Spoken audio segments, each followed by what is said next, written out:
Good morning, baby gamers. This is Breaking the Lore, A show where two girlfriends dig deep. to find the weirdest and most obscure bits of trivia.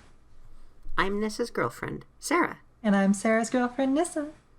So buckle up because tonight's episode is... Happy fake holidays. We're doing something kind of different this time. We were struggling to come up with a good episode, so we decided to come up with a interesting one. Yeah, this I think is going to be really fun. Like, lots of TV shows and movies and video games and whatever, especially if they take place in, like, alternate histories or different worlds, have their own unique form of holiday, and often they're just Christmas with a different name. But sometimes they get weird and different, and I'm excited to talk about some of these. So yeah, we're going to take a look at all the different fictional holidays, specifically ones revolving around the Christmas season. So not all of them, but the ones revolving around the Christmas season, and just kind of seeing how different stories handle the Yuletide season. I think I want to touch on Decemberween. Okay, what's that? Okay, so Decemberween is Christmas in Homestar Runner. I don't even really know what Homestar Runner is. Okay, so for those of you that aren't in the know, Homestar Runner was a big thing in, like, the mid-2000s. It was, like, a website with, like, flash cartoons. And it's just got this weird, like, brand of humor that's kind of really unique to it. But, like, so Decemberween, they would do, like, most holiday seasons, they'd release a Decemberween episode. And Decemberween is 55 days after Halloween, so it's December 25th. And it's basically like, it's got Christmas decor and Christmas songs, but they have different lyrics, and, like, there's Christmas lights and Christmas trees and Santums, but it's called Decemberween, okay? Why? Because it follows Halloween. It comes after Halloween. Well, yeah, but so far you've just described it as like it's Christmas, but it has a different name. So I'm getting to that. Then There's get more to to it than just Christmas. So they eat bunnies on Decemberween. that still isn't very Halloween. Decemberween is the most sanitary time of year. Uh-huh. They pile all of the dead rats that have accumulated over the course of the year and get rid of them. Okay. So there's no more dead rats all over the place. That doesn't seem like the best. Do they have a dead rat problem? Do they not dispose of them, like, as they die? No, they get rid of them on Decemberween. But why wouldn't they take care of them just, like, when it happens? They just, that's what they do. They get rid of them on Decemberween.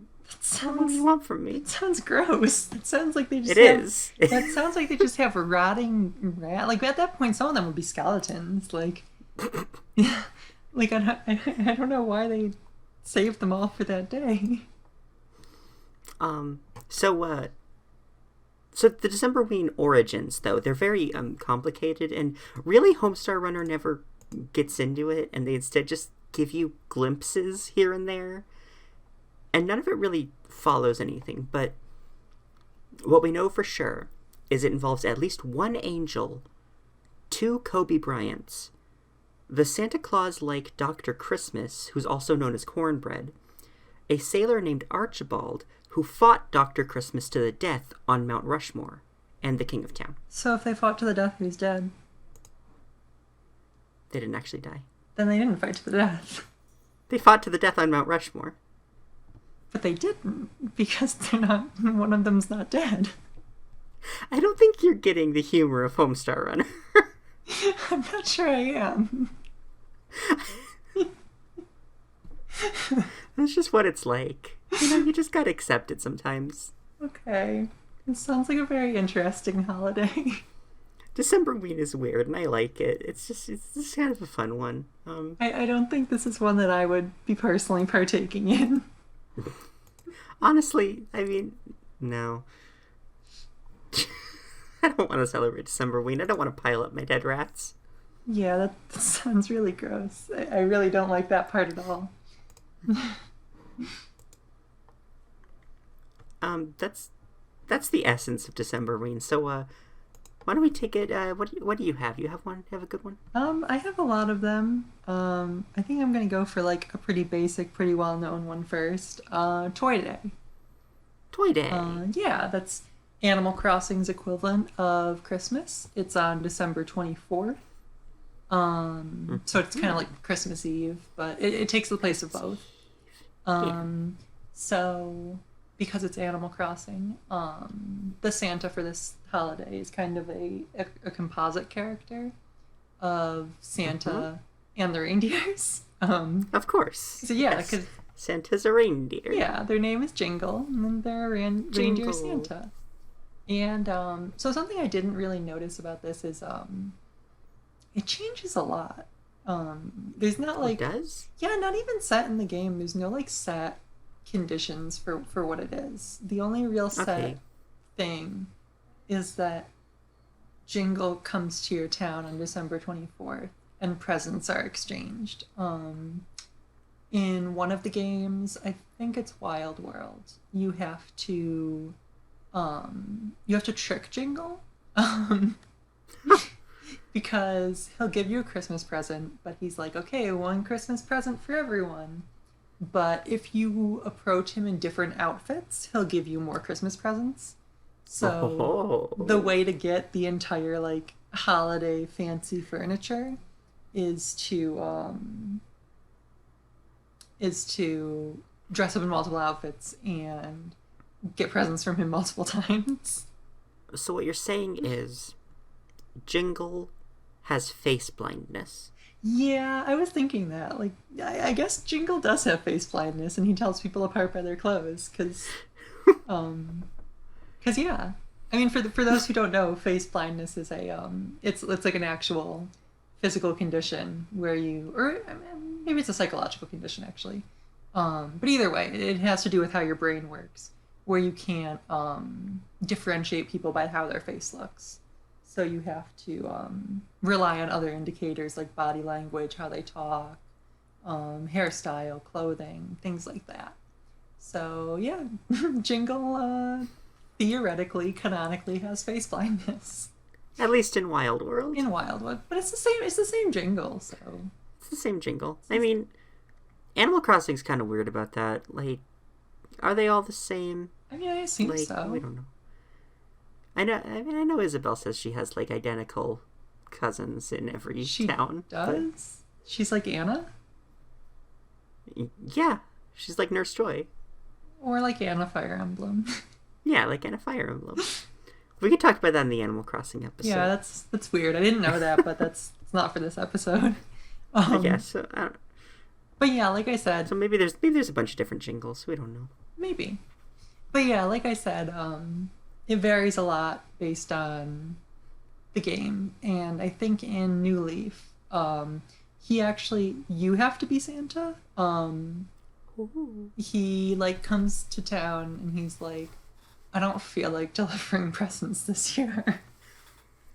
And if you have bought the Santa suit in the lead up, and I don't know if the game tells you should buy it in the lead up, you just have to have it. I don't know if you can buy it day of, but if you go to him in the Santa suit, he's like, oh ho ho, looky here, it's someone who can be Santa for me. And you had to have been paying attention. It's an event that requires a lot of pre-planning actually, because you had to have gotten the Santa suit like in the lead up to the event. And you also, if you talk to your villagers during December, they'll like hint at what kind of present they want, and you have to give them all like the present they're looking for. So yeah, that sounds like... What were you gonna say? It sounds like a lot of fun. I've played a lot of Animal Crossing, but like it's the kind of thing where I always like drop it after a couple months. So I've never actually played on Toy Day. No, yeah, Toy Day's a lot of fun. I've played it a couple times. It's a fun holiday. But I mean, in terms of celebrating it in real life, it's basically another Christmas. Yeah. There's not much that differentiates it from Christmas besides that it's like a fun event, and sometimes it involves dressing up to trick reindeer Santa into giving you more gifts, or dressing up to help reindeer Santa give other people gifts. It involves, I mean, I'd say, I guess, like, a tenet of the holiday would be dressing up. Yeah.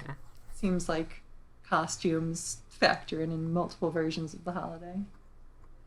Villager saves Christmas. Yeah, exactly.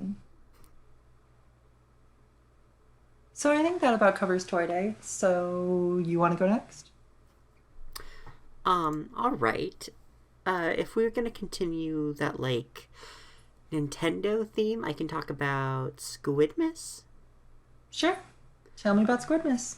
Okay, so, Squidmas is the Splatoon Christmas. Mm-hmm.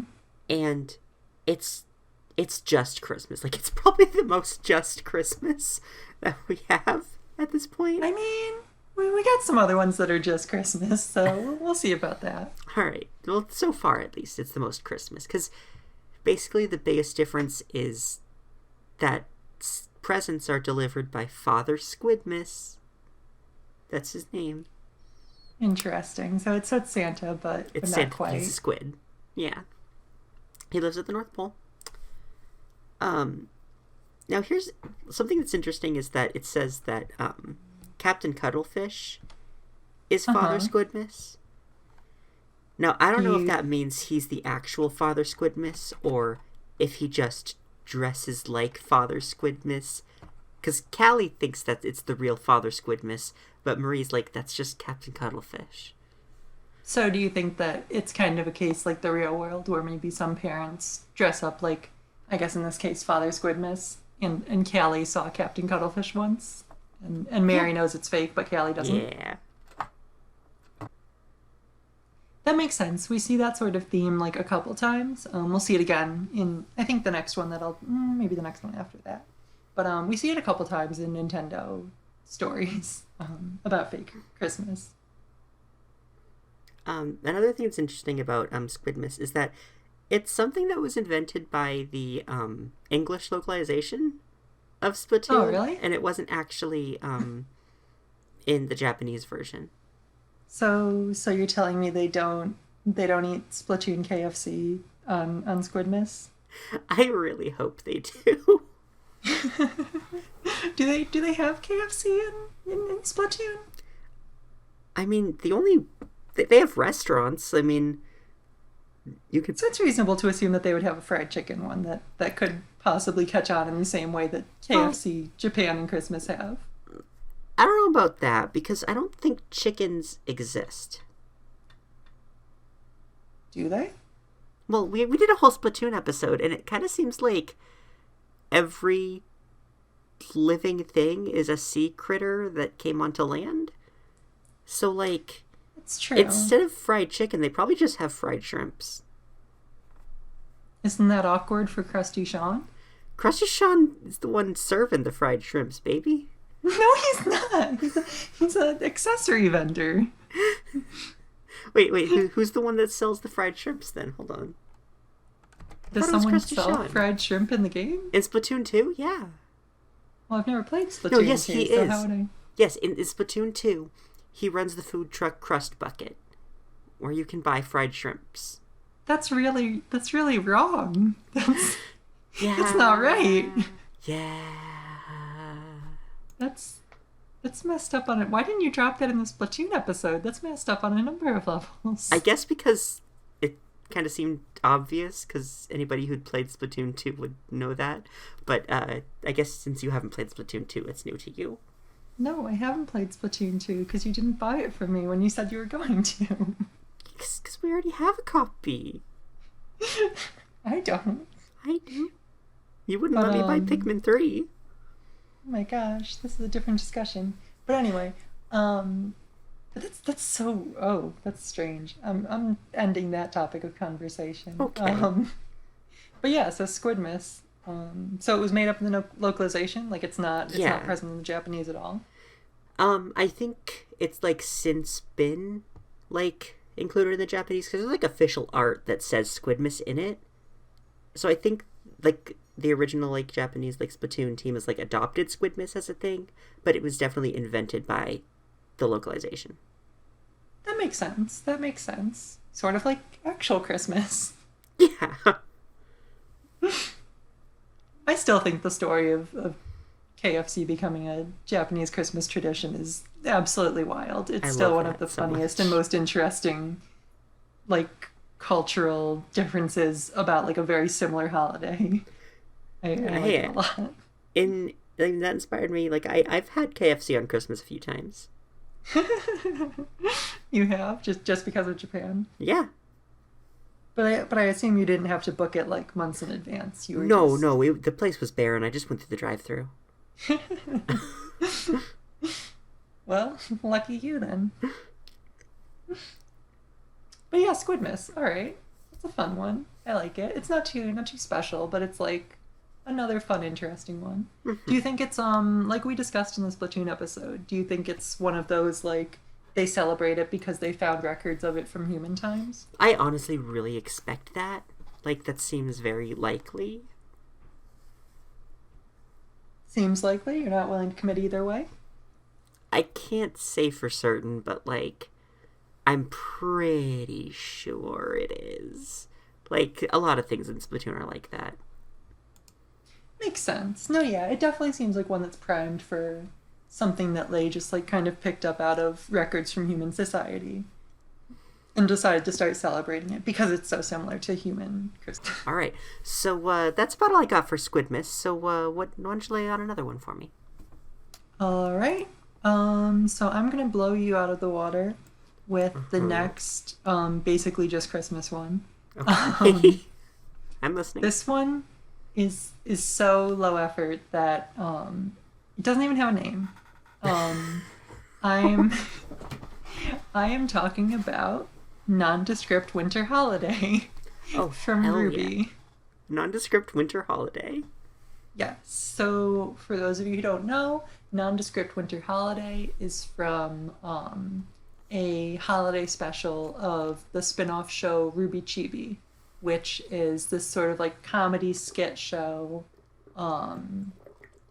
where the Ruby team like takes the Ruby characters and they have them do just kind of like fun comedic little side stories as cute little chibis. It's actually a really enjoyable show. I think I kind of like it more than the actual show.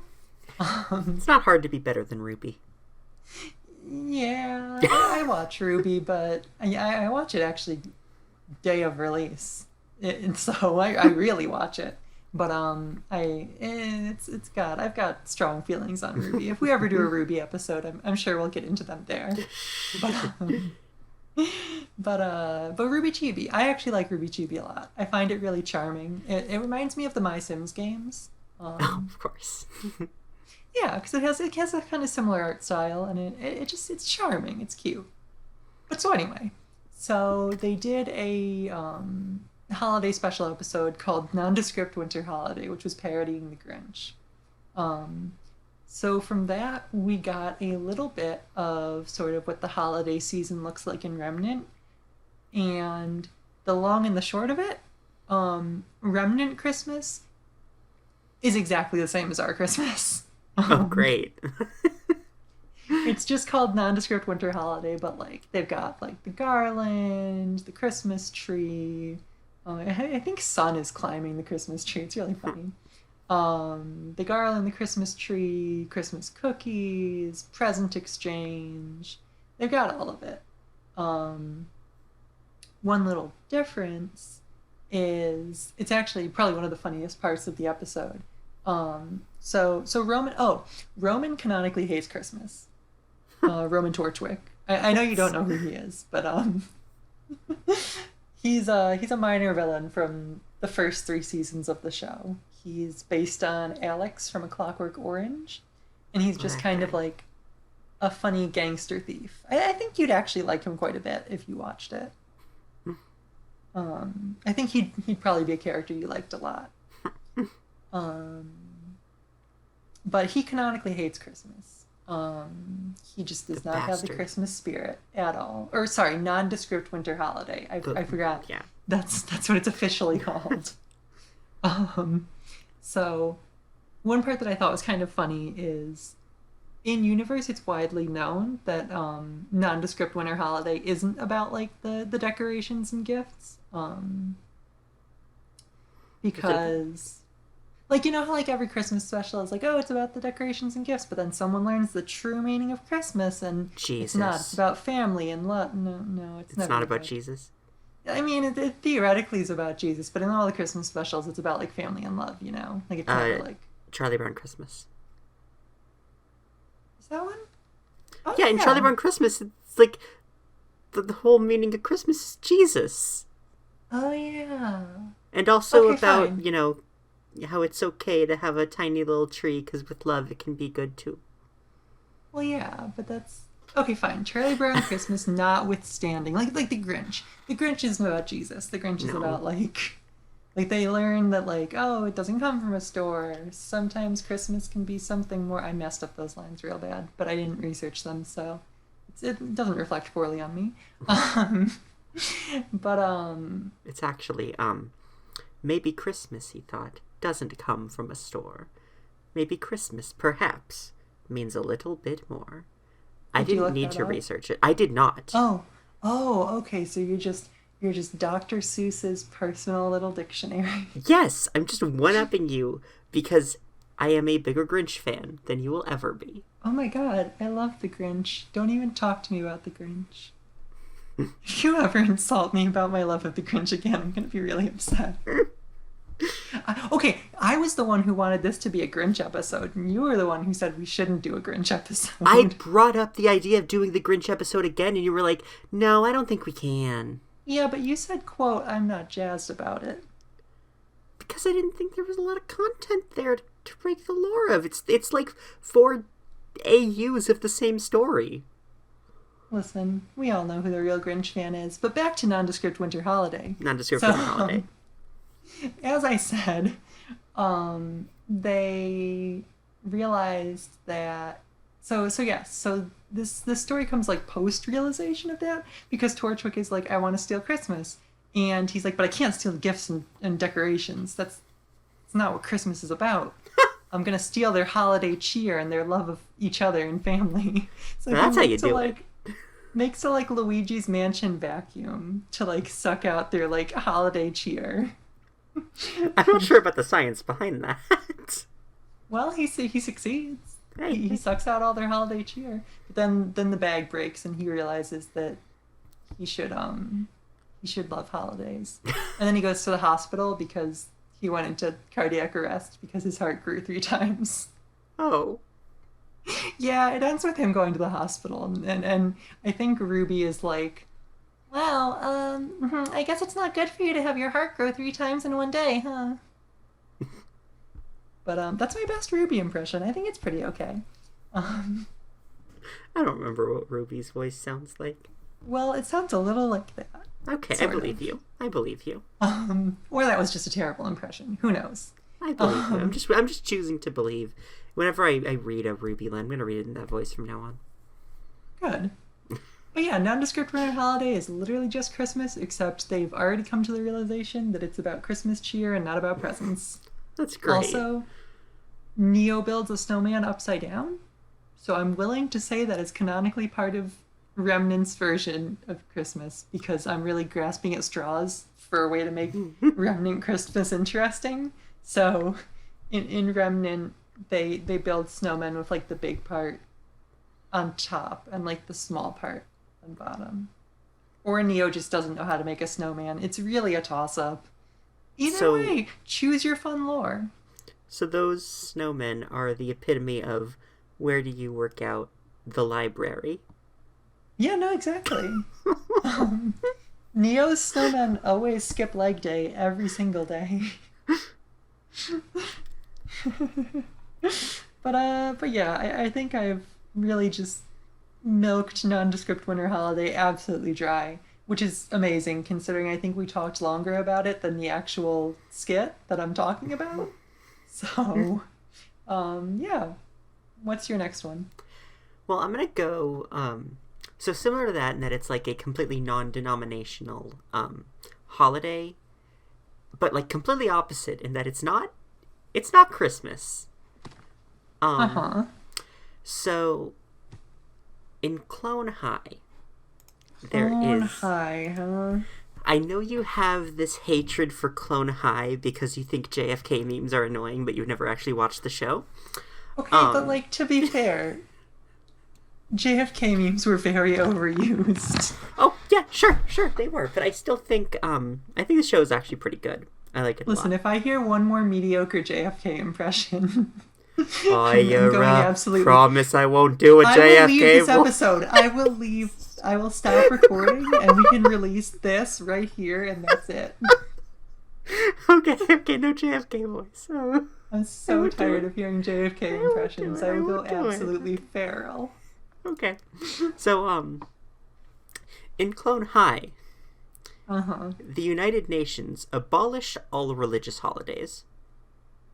All right. Because they were exclusionary and specific, and specificity is the enemy of unity.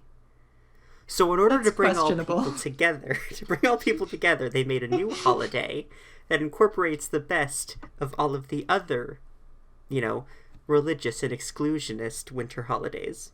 Okay. So this is Snowflake Day. This is Snowflake Day. Snowflake Day.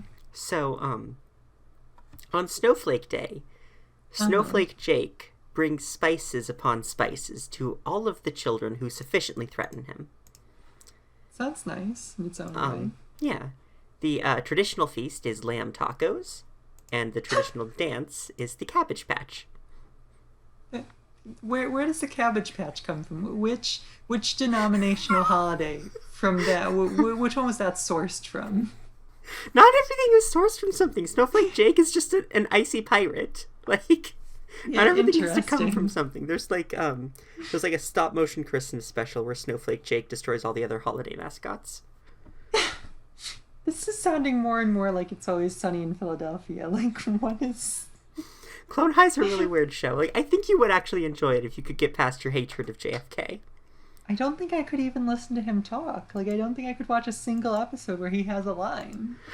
And don't even get me started on that, like, nothing bad ever happens. Whatever episode that is, I couldn't watch it. I just turn it off. It's one line.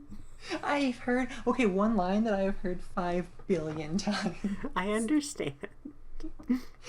Sorry, this is not a breaking Nissa's hatred of Clone High, despite having never seen it episode. This is something else. People are gonna cancel you for hating Clone High. That's fine. They can cancel me. I'll watch it at some point, but I'm too soured on it at the moment. That's fair. There's like Snowflake Day songs that are basically just like other holiday songs, mostly Christmas, but like there's other holiday like the Dreidel song, but like it's just the tunes. They've been replaced with Snowflake Day things. So like there's like Jerky Balls, which is like Jingle Bells, but it's about jerky balls. And there's other Jerky Balls, but that's like Silent Night. I see. Yeah. Yeah, it's like Snowflake Day has completely overtaken all the other holidays because no one's allowed to celebrate them anymore. It's all Snowflake Day. But it's still it's like a gift-giving holiday and everything. You're encouraged to buy expensive things. This sounds like it sounds unique. I don't think I'd want this one. I don't think so either. I think I don't want to eat lamb tacos. I'm gonna be honest here. Yeah, no, lamb tacos. I like fish tacos. I kind of like beef tacos. I don't think I'd eat lamb taco. Because I don't even know. Because I wouldn't eat. How do you even? You know what? It's fine. We're not gonna think too hard about lamb tacos because I just wouldn't eat them. I've never actually eaten lamb. I don't think I've eaten lamb. No, I definitely haven't. Well, I haven't eaten any like creative meat. I really just creative meat. Well, yeah. Because I mean, I mostly just eat seafood meat. Like, I don't really eat much other meat. Like, I sometimes eat beef. I very rarely eat chicken. And I mostly just eat seafood.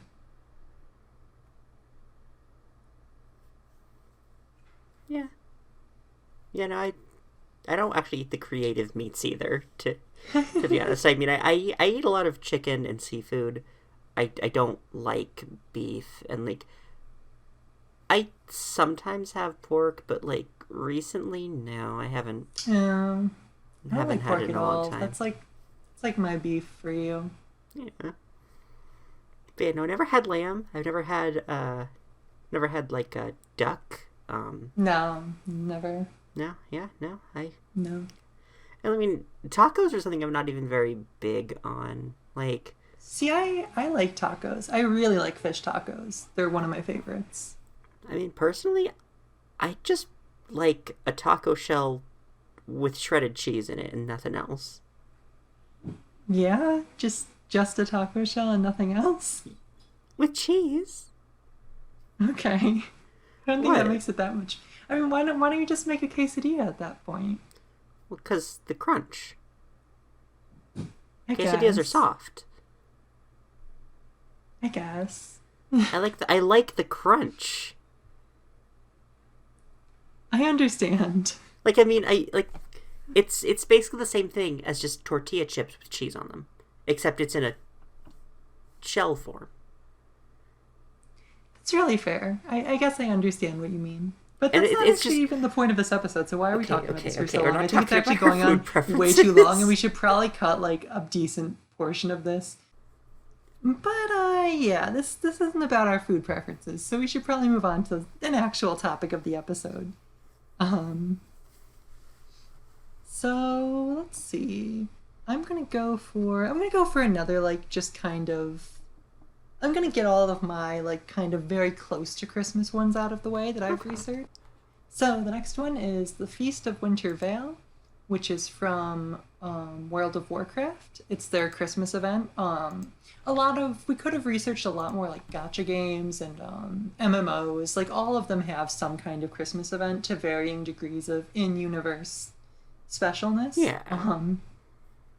We touch on at least one gacha game, and this is an MMO, so we're kind of hitting a little bit of it. But I mean, if you wanted to do some extra homework for this episode, like just look at other MMOs and gacha games and see what they've got. Yeah, most they of all them have. have one, but we don't really play a lot of them, so we don't know. We don't know these. Yeah, like I'll openly admit I don't even play World of Warcraft. I researched this. I was looking up Never played World of Warcraft. fictional Yuletide holidays, and this one came up, and I thought it sounded fun, so I looked into it. But this is another, like I said, this is another very, very similar, basically just Christmas type event. So, as the name implies, though, it's a massive feast, lots of food, in addition to just like the usual like feasting food. There's also special things like winter ale, gingerbread, milk, eggnog, mistletoe, candy canes, like your standard Christmas fare. Christmas stuff, yeah. Yeah, no, exactly. And then there's of course like trees and gift giving. But yeah, their Santa is Great Father Winter, and he puts presents underneath trees, and like Santa. He's their Santa. But also interestingly, he gives out quests because it's an MMO, so they have like sort of holiday adventuring where they have to do things for Santa and like do things to keep the holiday running smoothly. MMO stuff. Yeah. But something that I found especially kind of cute and fun about this version of Fake Christmas, it seems like snowball fighting's like a big part of it. That sounds fun. Yeah, like I said, I've never played World of Warcraft, so I'm not 100% sure, but I assume it probably ties into some kind of like snowball fight mini game that like they introduced for the season. I bet it does. But yeah, no, snowball fighting kept coming up in the lore. Like apparently it's it's how they celebrate the holiday season is by having elaborate snowball fights, in addition to a big feast and doing special quests for Grandfather Winter. So yeah, there's not much to that one. It seems like kind of cute, fun, your typical like MMO or gacha Christmas event, but with some fun stuff. some fun flair to it. Yeah. Yeah. But that's all I really have to say about that one, so... So, I think I would like to talk about, So we talked about Splatoon Christmas. Uh-huh. There's another one we've done an episode on that has their own little fun little Christmas type holiday that I want to talk about. Okay.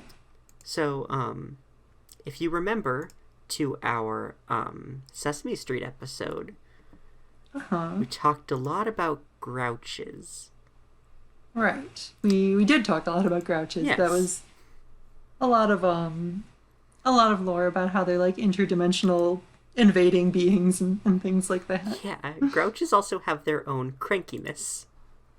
Oh, do they? Tell me about crankiness. So on I can probably crankiness- guess where this is going, but tell me about crankiness. So on crankiness, you invite your entire Grouch family over so you can argue with them. Yeah. And you give each other garbage. Well, I mean, they like that. So Yeah, they like that's garbage, Like, so it's that's gift giving, essentially. It's gift giving, for yeah. them. And the only other little bit of detail that I have from this is that a popular beverage, like how Christmas would have like eggnog or hot chocolate, their popular beverage is sludge. Ew. That's, I mean, that's what they like, but that's kind of gross. So that's crankiness. That makes me really really curious about that in Follow That Bird, the Grouch Diner that they go to. That makes me very cautiously interested in the menu of the Grouch Diner. Fish skeletons, banana peels, garbage juice. Oh, that's ew! Don't ever say garbage juice. Sorry, I was gonna won't say garbage juice. don't say it like in connection with something someone drinks, but just don't say it. Just never say garbage juice again. Garbage juice. Okay, well, I will not say garbage juice. I will Oh my purge the God. phrase garbage juice from my vocabulary entirely. Literally, shut up. You will never once again ever hear me say the phrase garbage juice in your presence. I'm this close to quitting this show. Okay. No more garbage juice. Got it. No more. Zipping God. my mouth shut. Do you guys hear her bullying me? Do you hear this? I have to put up with this every day. Yeah. You're the worst. I am the worst. But moving past that, Yes. that makes sense. That seems like something that they would like. Do you think that's something that they celebrated prior to leaving the Grouch dimension to invade the real world, or do you think that they kind of like saw what humans were doing and they were like, we could really improve on this? I kind of feel like it was something they would have always done. So they just like sort of separately evolved a Christmas celebration? Well, yeah, like, I mean, I think it's pretty natural to, like, when the weather gets chilly, invite your family into your nice warm home and spend time with them, but in a grouchy fashion, argue with them. That makes sense. That's a compelling point. Yeah, no, that definitely tracks. And that also really tracks for Grouches. That's definitely how they would celebrate Christmas.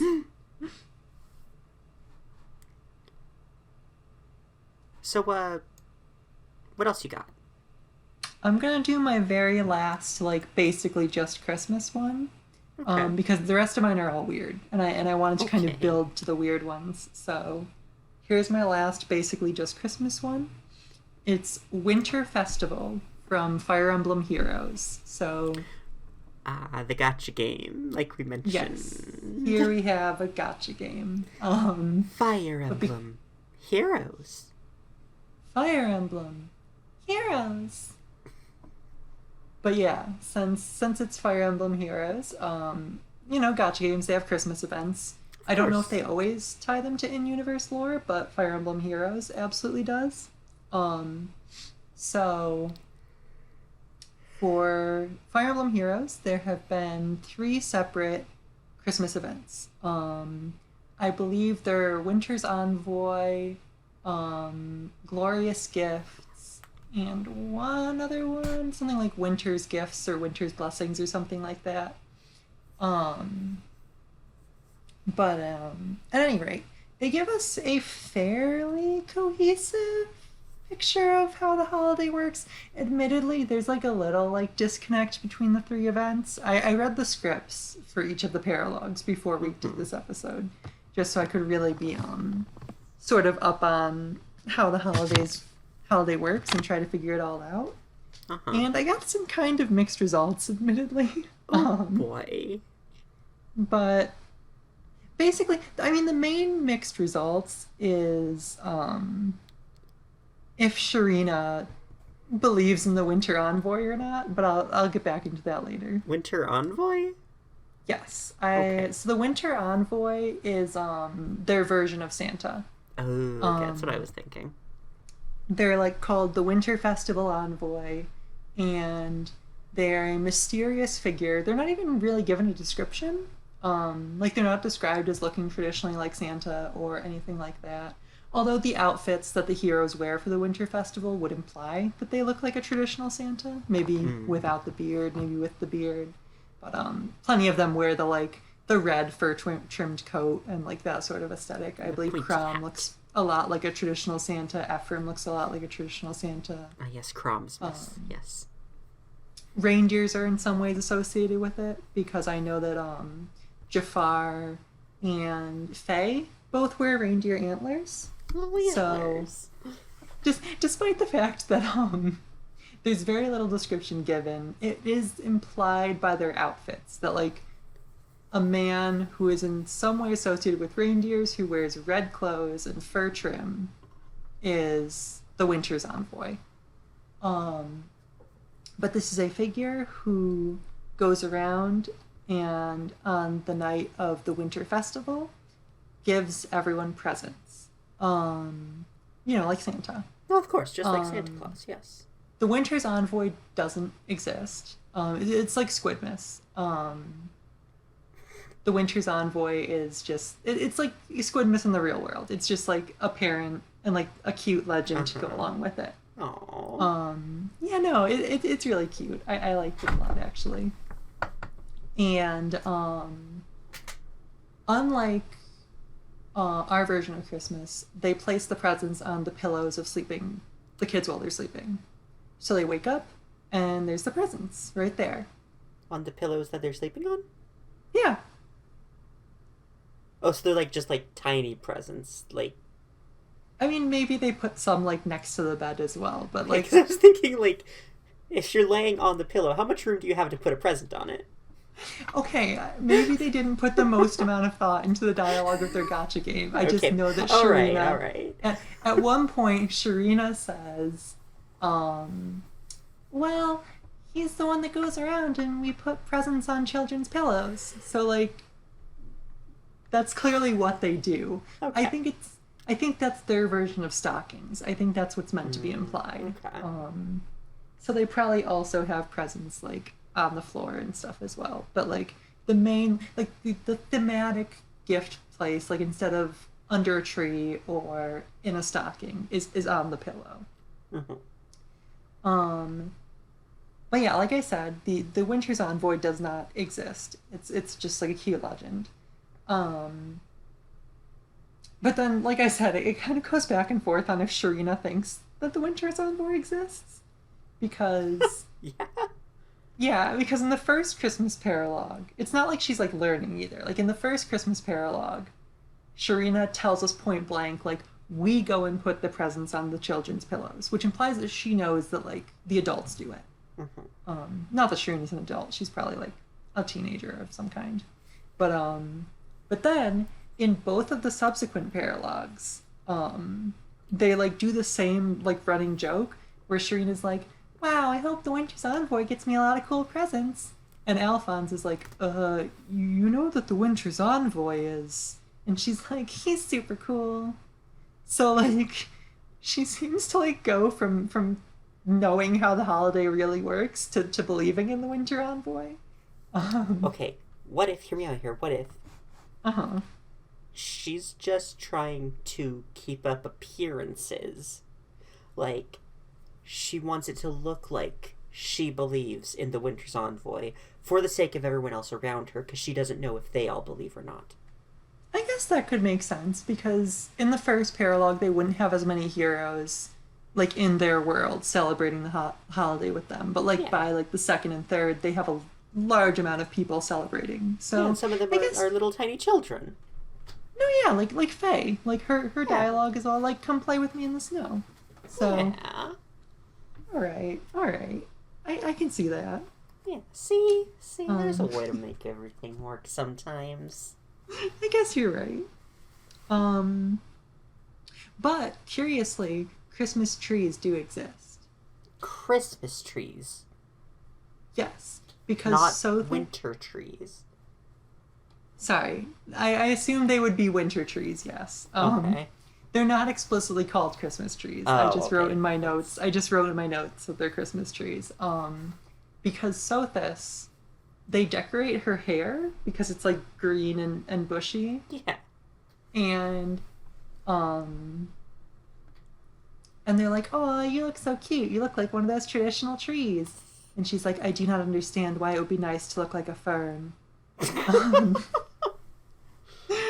So Christmas, or not Christmas trees, winter festival trees. Despite the fact that presents go on pillows, winter festival trees do exist. I assume they're just like the big central setting of like the festival itself. Oh, yeah. Like when they have, a big tree in the town square for everyone to gather around. Like in How the Grinch Stole Christmas. Yeah. Yeah. Or like, I mean, in real life, we also have big Christmas trees in town squares. So yeah, I assume that they exist insofar as like big town square trees, but like maybe not in everyone's individual home. Ah, okay. Interestingly, the concept of a naughty and nice list also exists in theory. I'm theorizing that it exists. Because at one point, Sharina says, I've been a really nice girl this year, so I bet I'll get bunches and bunches of presents. So that does imply that, like, they have the logic of, the concept of good. Yeah, like being good gives you more presents. Yeah. Yeah, if you have good behavior, you get more presents. Although, a cute detail I saw when I was scrolling through it, Sharina always asks for presents that she can, like, give other people. Because she's, like, she really likes giving presents more than getting presents. That's sweet. So Sharina likes to just, like, give presents away when she gets them. But not as a, like, mean, like, I don't care about this thing. Like, as a, like, she gets more out of, like, giving. Yeah, and she likes to give. Yeah, that's sweet. It was really cute. It made me smile. I was like, oh, Sharina's really cute. And then, interestingly, Winter Festival, or some variation of Christmas, exists in Ulyss as well. Yeah? Yeah. So, like I said, I didn't say, but the first banner has Robin, Crom, Lissa, and Tharja. And although they're celebrating the Winter Festival in the world of, like, the heroes. Yes. Lissa comments that with the shepherds, they put gifts in stockings. So it would imply, to me at least, that Ulyss has some version of Christmas where they, like, do the traditional, like, gifts and stockings type thing. That's cool. Okay. That's nice. It's nice to know. Lissa says she's eager to, like, get home to the shepherds so they can put all the gifts in their stockings.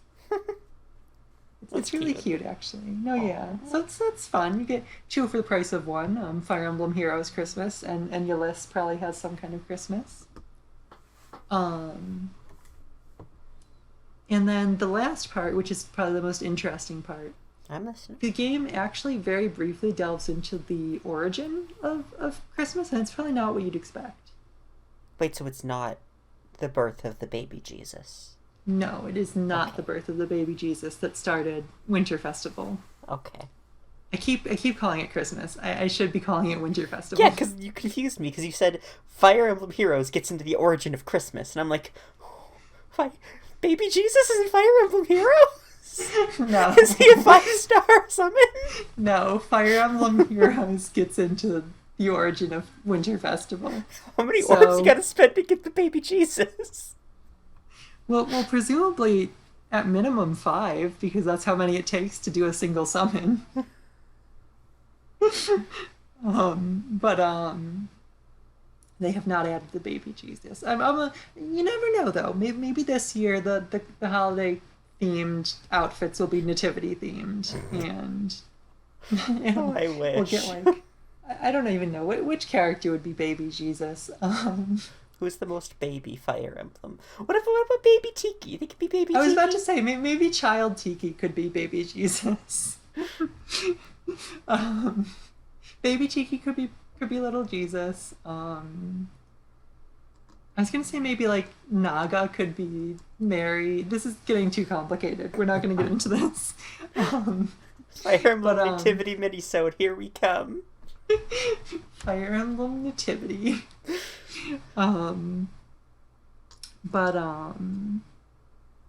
Straying back to what we were talking about.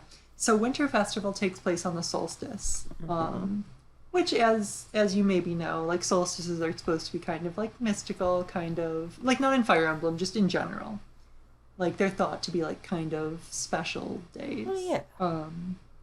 So originally, the holiday Winter Festival marked the day where gods of the underworld would rise up to the real world and prowl the night to steal people away. Halloween? No, Winter Okay. Festival. Yeah, Winter Festival. Okay. No, yeah, because Alphonse tells Sharina this, and she's like, "That's really scary. Why?" That is scary. But that is why the Winter Festival is a fighting tournament. Oh, you're supposed to fight off the evil spirits. Yes, it's supposed to be a fighting tournament to figure out who can have like the strength necessary to fight the gods to save everyone from being pulled into the underworld. Oh. So, obviously that part of the myth has faded. I don't know if it's canonically true or not that ever happened at one point. I mean, if anything, it could have potentially been just like a dark dragon incident, since that happens a lot in Fire Emblem. Dark Dragon incidents. Dime a dozen out here, you know. Dark dragon incidents happen every game, but yeah, no, that's why the entire, well, like, I mean, I got this long without talking about like the actual like meat of the holiday. The meat of the holiday is a fighting tournament, and when you win, you get a whole bunch of presents. So like the stuff with like the Winter Envoy and the gift giving, all of that is kind of like sprung up around the idea of this big fighting tournament on the winter solstice. And kind of morphed. Like it's sort of like it started as just like a kind of grim, scary combat holiday, and it kind of morphed into this more warm family gift giving holiday that still involves a fighting tournament in a major way. That's really fun and sweet. No, yeah, I was surprised by how deep the Winter Festival lore for Fire Emblem Heroes was. I don't really read the game's dialogue when I play, because I just kind of want to get the orbs so I can summon my favorites, so I can get the serotonin of getting my gotcha wife and then move on with my life. I can't believe you. You play Dr. Mario Gotcha, so I don't want to hear it. Yeah, but I like it for the gameplay. I don't care about getting more doctors. I play Dr. Mario Gotcha for the plot. I literally don't. There is no plot. I mean, it's a virus outbreak, so there's a bunch more doctors. Everyone in the Mushroom Kingdom becomes a doctor because of this viral outbreak, and it's kind of interesting, but it's not much of a plot. But at any rate, I don't usually read it, so I was surprised by how deep this went. It surprised me, and it was kind of cute. But yeah, that's really everything cool for Winter Festival, so... That's really fun and interesting, actually. No, yeah, I maybe I'll even read the paralogs this season. We're coming up on our next Winter Festival banner, so... maybe I'll even read the paralogs this time. So I kind of want to talk about Low Tides Day. What's Low Tides Day? Okay, so there's a Cartoon Network show, I'm sure some of you have seen it, called The Marvelous Misadventures of Flapjack. Uh-huh. I've heard of it. Okay. Um, so in that show, their version of Christmas is Low Tides Day, which is Mm-hmm. when the tide gets low during like low tide once a year, you hang your boot over the dock, and Poseidon comes along and puts a present in your boot. Interesting. However, if you've been bad, you don't get presents. You know what you get instead? What you got? You get thrown into a sack and beaten up by 6 to 8 mermen. Yeah? Yeah. So, the mermen come by and they look at who didn't get a present, and then they go track that person down to throw them in a sack and beat them up. Yeah? So people who don't get presents, you know, the bad folks, they tend to go Uh-huh. find hidey holes so that the mermen don't come and beat them up. I mean, understandably so. I think I would do the same. But then at the end of the episode, um, they're like, "Hey, this holiday is really fucked up," and they're like, "Okay, so we're gonna get rid of the mermen, and now everybody gets presents, and it's gonna be Santa Claus now, and they just invented Christmas." Can they just get rid of the mermen like that? Like, what did they do? Well, they're like, I mean, the mermen are still allowed to exist. They just don't go beat people up once a year. But why did they stop? Like what happened? Did they tell them, okay, pack it up, we're done with this, and they just listened? Well, they just, I think it was okay. I haven't watched this episode in a while, but I think it was like, Flapjack is like, "Hey, what you're doing is really messed up. You shouldn't just beat people up. Like that's really messed up, dude." So they're like, "Oh yeah, you know what? You're right. No more." All right, I guess that makes sense. But that's interesting. It sounds like it kind of combines Christmas and Krampus into like one kind of Yeah, fictional holiday, and then they're like, actually, we just kind of want the Christmas part. yeah, that's what happened. It makes sense. Sounds like a kind of interesting one. Sounds like a weird Yeah, episode. it's a weird episode. It's very interesting and fun.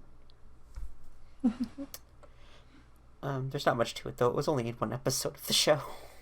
That makes sense. It's like that with a couple of these. Okay.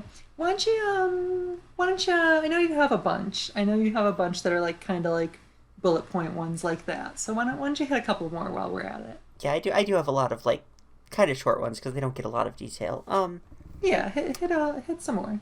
So in the Pokemon anime, there Uh-huh. was one little like filler episode in the XY saga about Okay.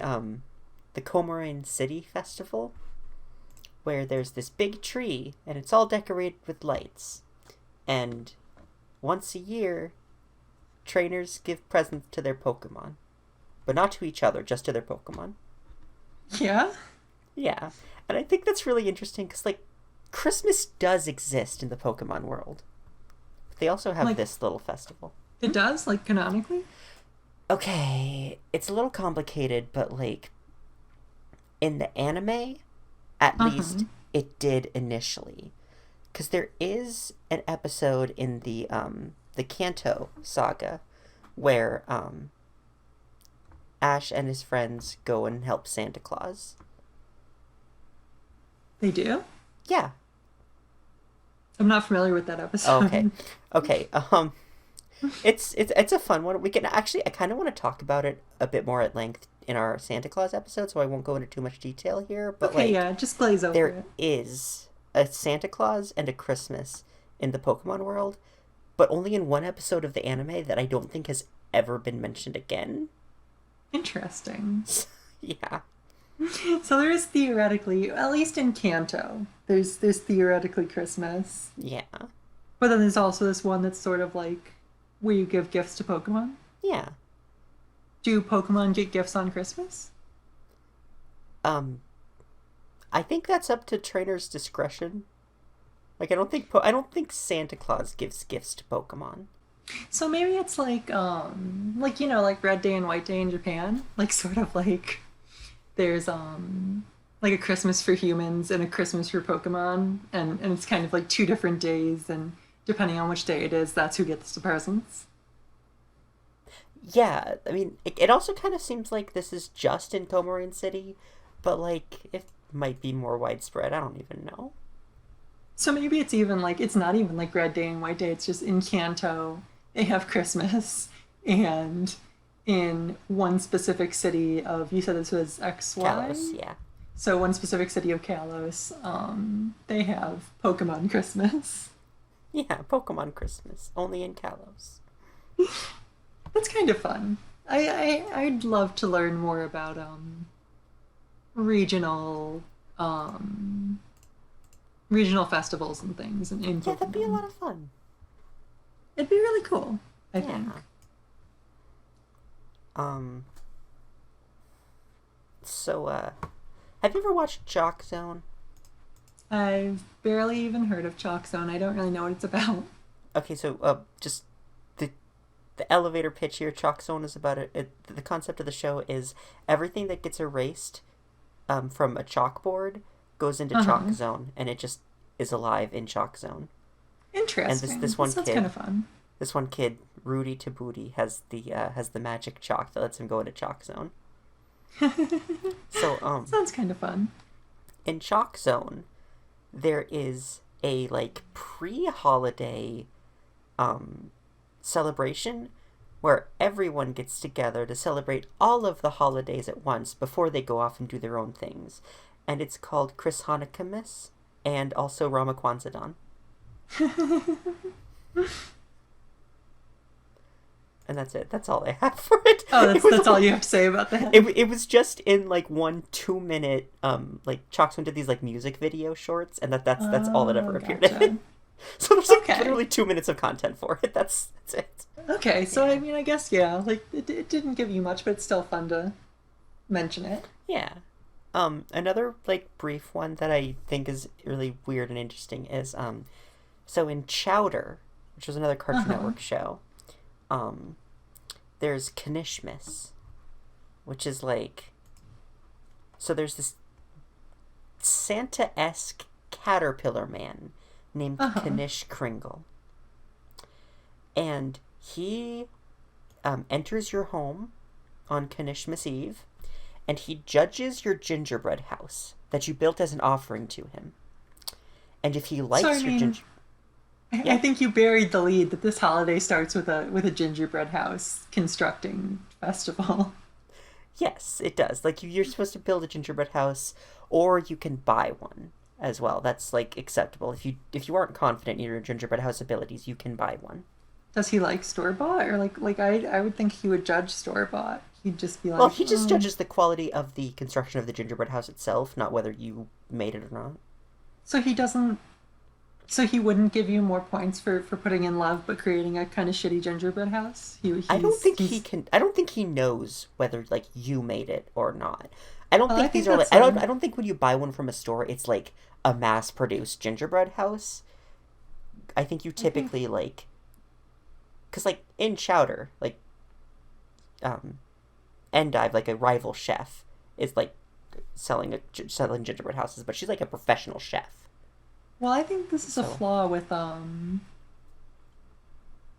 I think this is a flaw with the magical caterpillar because I think he should be able to tell if it's fake or well, not like fake, but like if it's handmade or if it's store bought. And I think that it should be more like, oh wow, it may look kind of shitty, but you put in like you created this with your own two hands out of love for me.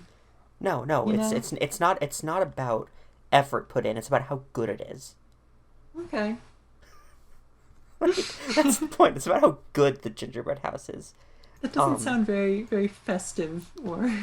But so if he likes the gingerbread house when he judges it, if he likes it, he leaves you gifts. And if he Okay. doesn't, he trashes your house. I don't like this holiday. This holiday's stupid. You don't like Kanishmas? Not one bit. I think this is dumb. Okay, Okay, fine. We won't celebrate Christmas. Sorry. I don't want to. I think this holiday is stupid. Um, there's also I'm sure you're familiar with Alf, right? Yes, he is a funny little alien. He's got a nose like an elephant kinda, and he Yeah. eats cats. Yeah, so Alf, he's from the planet Melmac, and on Okay. Melmac, so they eat cats. Obviously, you know that they eat Yes, cats. that is the one thing I know about Elf. Yeah. So on Fapiano, which is their kind of like a blend of Thanksgiving and Christmas, they Okay. eat a hell of a lot of cats. Like I see. from dawn to dusk, they're eating cats. Jesus. And they also have presents and decorative trees. That's everything I know about it. So it's Christmas, but with 100% more cat eating. Yes. Okay. I don't want to celebrate that one either. I don't either. I don't want to eat any cats.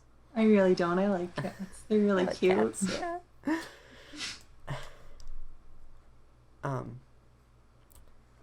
I think the last one I want to talk about before I throw it back to you Okay. is Refrigerator Day. All right. So, dinosaurs. Jim Henson's dinosaurs. I don't know. Okay. Dinosaurs was just it was a sitcom. It was a Jim Henson production, so it was puppets, right? They were dinosaurs. But it was a traditional sitcom, but it was with dinosaurs and their puppets. But Okay. anyway, so their version of Christmas is Refrigerator Day, Uh-huh. which celebrates the invention of the refrigerator. Interesting. You see, the invention of the refrigerator is what finally allowed dinosaurs the ability to, settle down and build a home in one place, because they could store their food in the refrigerator. I suppose that makes sense. I don't think that makes sense with how humans started settling down in one place, but Humans aren't I guess dinosaurs. dinosaurs are just built different. Yeah, they're built different. Humans aren't dinosaurs. I know, but it's fine. It was just a silly puppet sitcom. It's fine. So, on Refrigerator Day, you're supposed to fast, is, a big thing. And also gift giving. Okay. And, also, I guess, the only other information that I could find, on, the Muppet Wiki was that there are, Christmas carols like we have, but they're, the only one we've seen is in TV commercials. We assume, I'm just assuming that they have actual, songs that are set to the same tunes as our Christmas songs, but all we've seen is one in a commercial on TV. But their songs would be about refrigerators, right? Presumably, yes. Makes sense. Yeah. In a weird sort of way. So, why don't you lay one on me now? I'm gonna go with my last. No, it's not my last. Sort of traditionally Christmassy one, but it's we're straying further and further, as we Alright. go.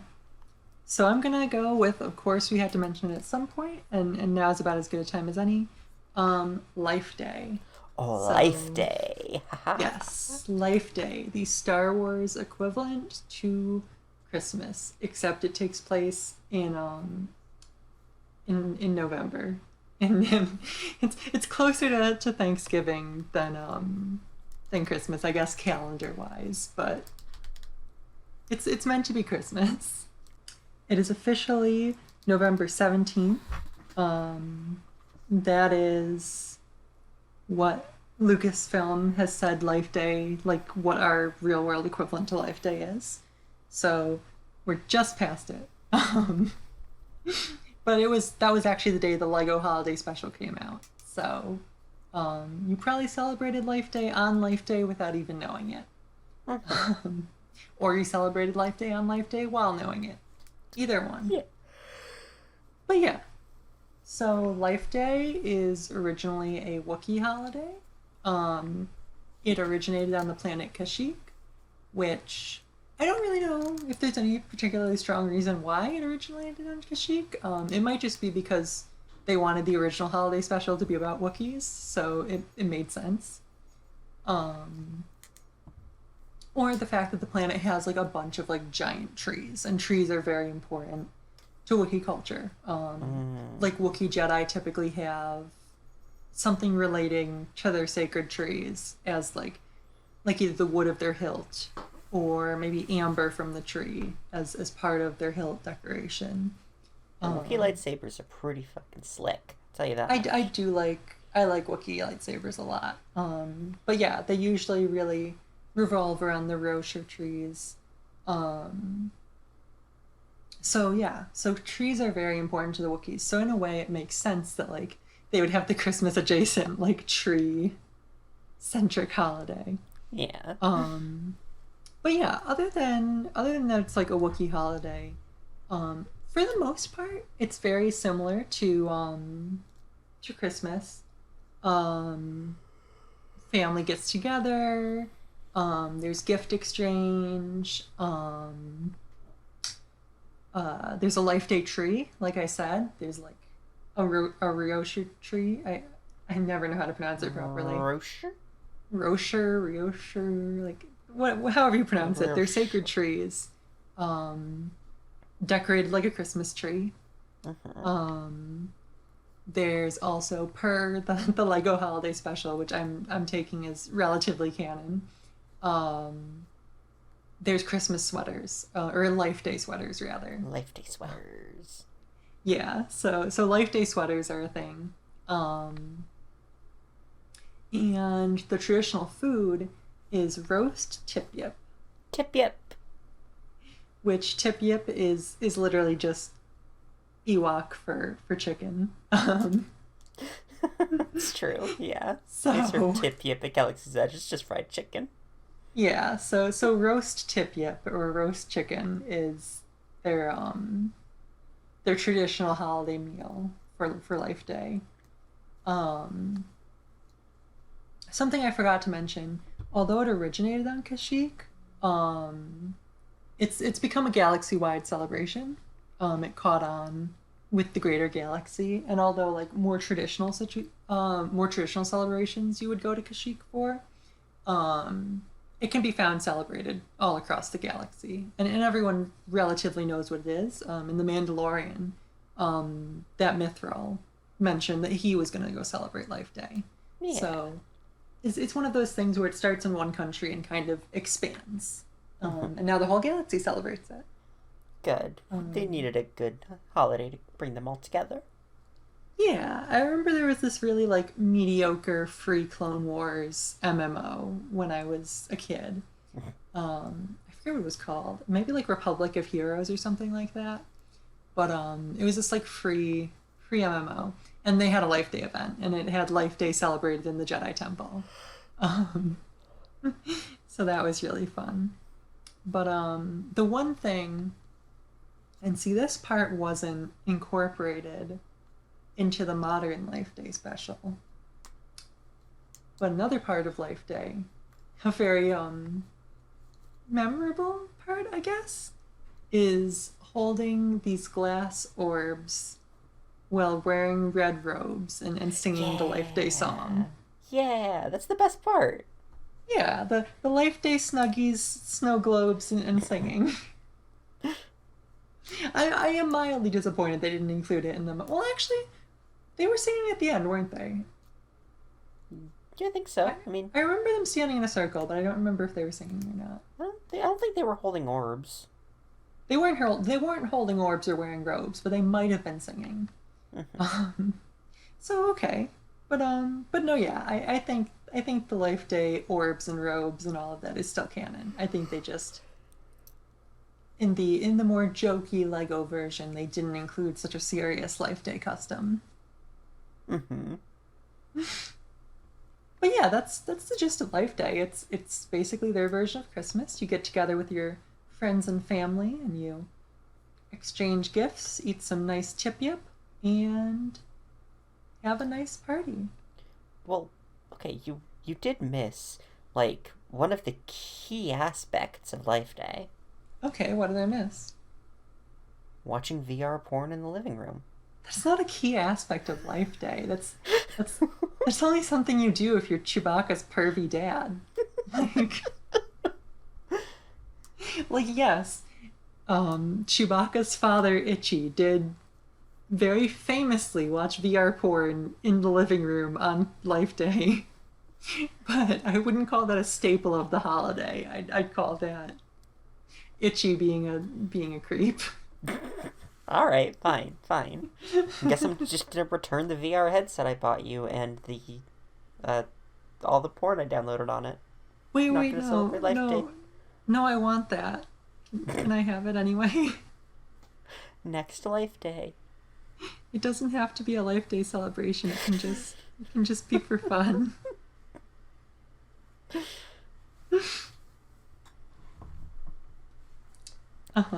I will say, yeah. I actually loaded the VR headset with the non-binary sex from Ready Player 2. Oh, really? I can experience all three flavors of sex? Yeah. Straight, gay, and non-binary? Yeah. Oh man, I'm looking forward to it. Maybe I'll learn how to not be homophobic when I watch it.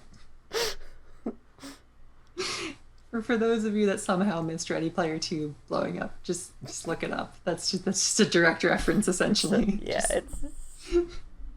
And reminder. Weird. Now's a good time to plug it as any. If enough people sign up to our Patreon, we'll do a Ready Player 1 and Ready Player 2 episode. But that's going to have to be a one that people show their financial support for, because I really don't want to read those books. I don't want to read them, but how many is enough? Depends on the tier you sign up for, I think. Well, I mean, we gotta give these people a goal. Okay, if one person signs up for the maximum tier, I'll say that's fine. But otherwise, if we get, let's say 10 patrons. If we can get 10 patrons, by when? By next summer. Next summer, okay. Yeah. So, the summer solstice 2021. If we have 10 patrons by then, we will do a Ready Player 1 and Ready Player 2 episode. With part of it being that we will read both books to prepare. We won't commit. We won't just research it. We will read both of them. And watch the movie. and watch the movie, yeah.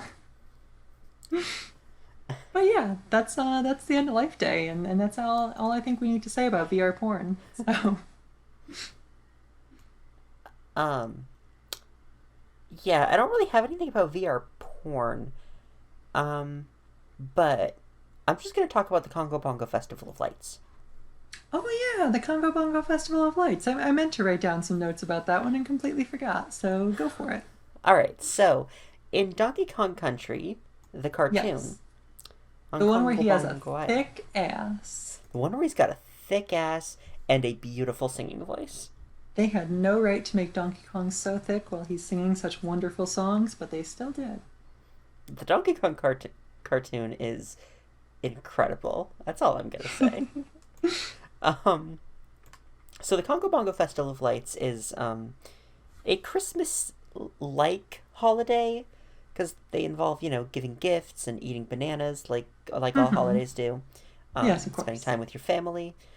It's also the only day that there's a truce between the Kongs and the Kremlings, so there's no worry of King K. Rool stealing the crystal coconut that day. So he's not like the Grinch of the Congo Bongo Festival of Lights. Like, he never tries to steal the Congo Bongo Festival of Lights. There's no short version of that. So he never tries to be the Congo Bongo Festival of Lights Grinch ever. No, King K. Rool actually loves the Festival of Lights. He goes home to spend time with his loved ones, his family. That's a nice twist on things. Usually, like, the villain of the series is like kind of anti-Christmas, so it's cute that I think it's cute that he's so into Christmas that even he's like willing to fully respect the traditional truce, because it's the Congo Bongo Festival of Lights. Yeah. Captain Scurvy, on the other hand, does not observe the truce because pirates be pure scum. So they don't have the Congo Bongo Festival of Lights spirit, huh? No, Captain Scurvy, because I mean, pirates be pure scum. What do you expect? I suppose so. Yeah. But wait. Wait. We were watching Batman the Animated Series last night. Yes? And we watched Christmas with the Joker.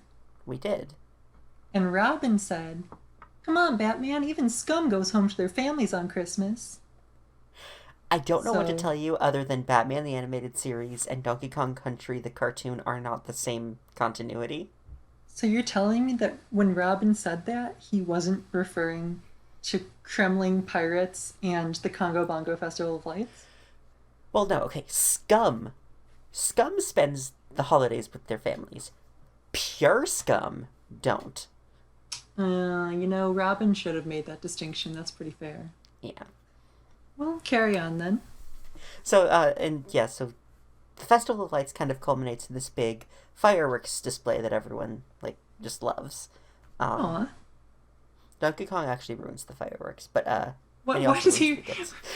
Why? Because he's supposed to do it. Why does that thick-assed gorilla ruin the fireworks? What does he do? He's the one who's supposed to do it, and he doesn't. He just doesn't? He simply forgets. Does not? He forgets. Does no one remind him? Does, Cranky not hit him on the head with his cane and say, "Oh, you whippersnapper, go do it"? But yeah, so it's all gift giving and banana eating, and Donkey Kong also he doesn't get anybody gifts. He just gives them all bananas, and everyone's like, "What the heck, dude? Come on." Donkey Kong sounds the worst. He's terrible. Why is he so bad at the Congo Bongo Festival of Lights? Because all he cares about is bananas. Wow. Yeah, I mean, the Congo Bongo Festival of Lights. It's everyone's favorite day of the year on Congo Bongo Island. Makes sense. I mean, if they're at constant war, I think they'd enjoy the one holiday where they do not have constant war. And if I may share another one. Yes. With a similar naming convention to the Congo Bongo Festival of Lights. Okay. We have the Fraggle Rock Festival of the Bells. Is that one celebrated by Boober Fraggle? It's celebrated by all of the Fraggles. So that's a yes. Yes. Okay. Boober, Gobo, all of them. Yeah, but Boober's the best one. Okay. So, this one's really weirdly high concept, and I like it a lot. Okay. But, so Fraggle Rock slows down as the solstice approaches. And, I guess, the rotation of it, I don't understand. But, the Great Bell must be rung to keep it moving along. Okay. And the Great Bell is in this cave at the center of Fraggle Rock. And it's covered in layers of rock, and no one's ever seen it. So Fraggles have to ring their own little bells. So all of the Fraggles in Fraggle Rock ring their bells to keep the Great Bell ringing and keeping Fraggle Rock chugging along. Okay. But there's also there's the dance of the Weeba Beast, because the Weeba Beast the Weeb Beast. Yes, the Weeba Beast. The has body pillows and anime figures and listens to Vocaloid Beast. Yes, that guy. So the Weeba Beast lives in the cave of the Great Bell and protects it. So Fraggles get together. They put on one of those big costumes, those the Chinese dragons in parades where they have 6 people in the costume. Yes. It's like one of those, but it's a Weeba Beast. And they dance around it with it. That's the dance of the Weeba Beast. That's a big part of the holiday. Okay. And another part of the holiday is gift giving, but they just one Fraggle will give another Fraggle a pebble, and that Fraggle will give that same pebble to someone else. So it's the same pebble is just given to everybody. That's the gift. So it also turns out that the Great Bell isn't real. And it's about the bells. It's not about the actual bells that are rung. It is the bells in the hearts of every Fraggle. So if every Fraggle stops believing that the world's going to keep turning around the sun, it just stops? I don't think that's what it means. I think it's more like it's about the spirit of the season, and they really don't have to ring the bells, and they really don't have to even believe in the Great Bell. It's not a real thing. It's just like part of their culture, and it's just a celebration for them. All right, that's fair. That's kind of cute, like a holiday that Yeah. brings them all together and unites them. Yeah. That's cute. I like it a lot. Oh yeah, that sounds like a kind of weird one, kind of out there one, but it sounds like a cute Yuletide holiday. Yeah, I like Fraggle Rock. It's fun. So, let me ask you something. Have you ever watched Futurama? I have never watched even a wait. Wait? Okay, that's a lie. I almost lied. I didn't actually technically lie because I stopped myself. But I have watched approximately one episode of Futurama because I was back when I was working at that the residential place for youths in crisis. When one of the times I had to go supervise a youth at the hospital, they wanted to watch Futurama, so I watched one episode of Futurama then. Oh, okay. So no, but yes, kind of. Well, yes, but technically no. So, are you familiar with Xmas in Futurama? No, I'm not. That wasn't the episode I watched. Okay, so let me just see real quick. So, in the future, in Futurama, they have built a robotic Santa Claus who is Okay. designed to deliver gifts to everyone on every planet. Makes sense. Well, to the nice ones, the people who deserve presents. Of course, the nice and naughty so- list. Yeah.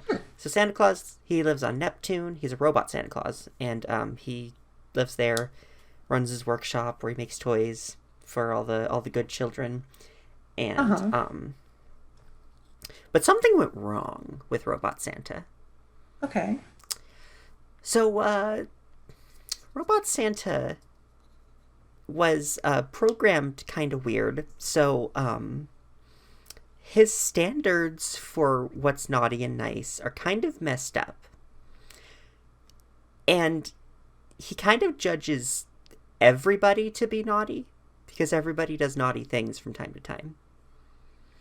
So That doesn't quite track for a good judgment system. no, yeah. So he has decided that since everyone is naughty, no one should get presents.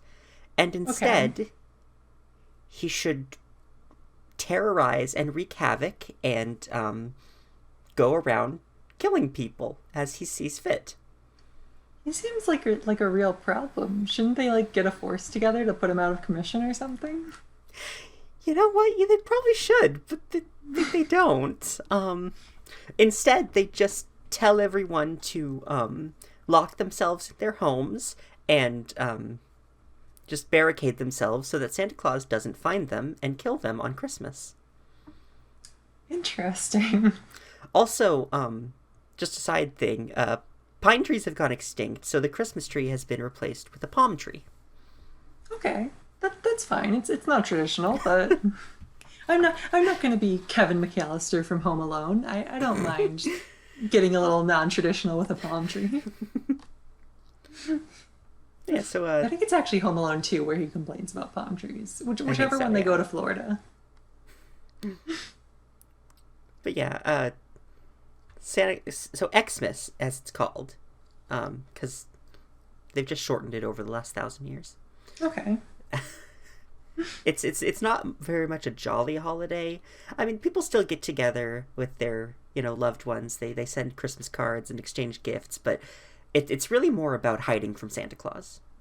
I mean, that makes sense because if Santa is a killer robot, you would have to hide from him. Yeah. So, what else you got? Why don't you lay one on me? All right, so my next one, it's an interesting take on Christmas. It's from I believe it's free, online game Team Fortress 2. TF2. Yes, TF2. I've never played it. I had a friend who was super obsessed with it in high school. I don't know if she still likes it. Played a little bit of it. All I really know about it is it's a first-person team shooter, like a team battle royale type thing. It's kind of like similar vein of Overwatch, I guess. Yeah. Team versus team. There's like different classes, and I guess hats are like the big cosmetic in it. But yeah, so for their Christmas event, they I guess went really deep in the lore and came up with a very interesting take on Christmas. So for our Christmas story from Team Fortress 2, I take you back to December 18th, 1788. Okay, I am buckled up for this story, and I'm just here for the ride. All right, lay it on me. What happened December 18th, 17 whatever? So, a mere year after Australia began to be colonized, an old cutthroat man named Nicholas Crowder, he was sent there because it was a prison colony, and he kind of like he got there, he like took one look around, he was like, this is too hot, I don't like it, and he was like, screw it. So he stole a boat and set course for the South Pole. And apparently he now lives on the South Pole in the modern day. He somehow gained immortality and lives on the South Pole. So he's like kind of the bastard Santa is essentially. He's called Old Nick, like not Saint Nick, he's just old bastard Nick. So every December 18th, he returns to Australia to find out if children have been naughty or nice. And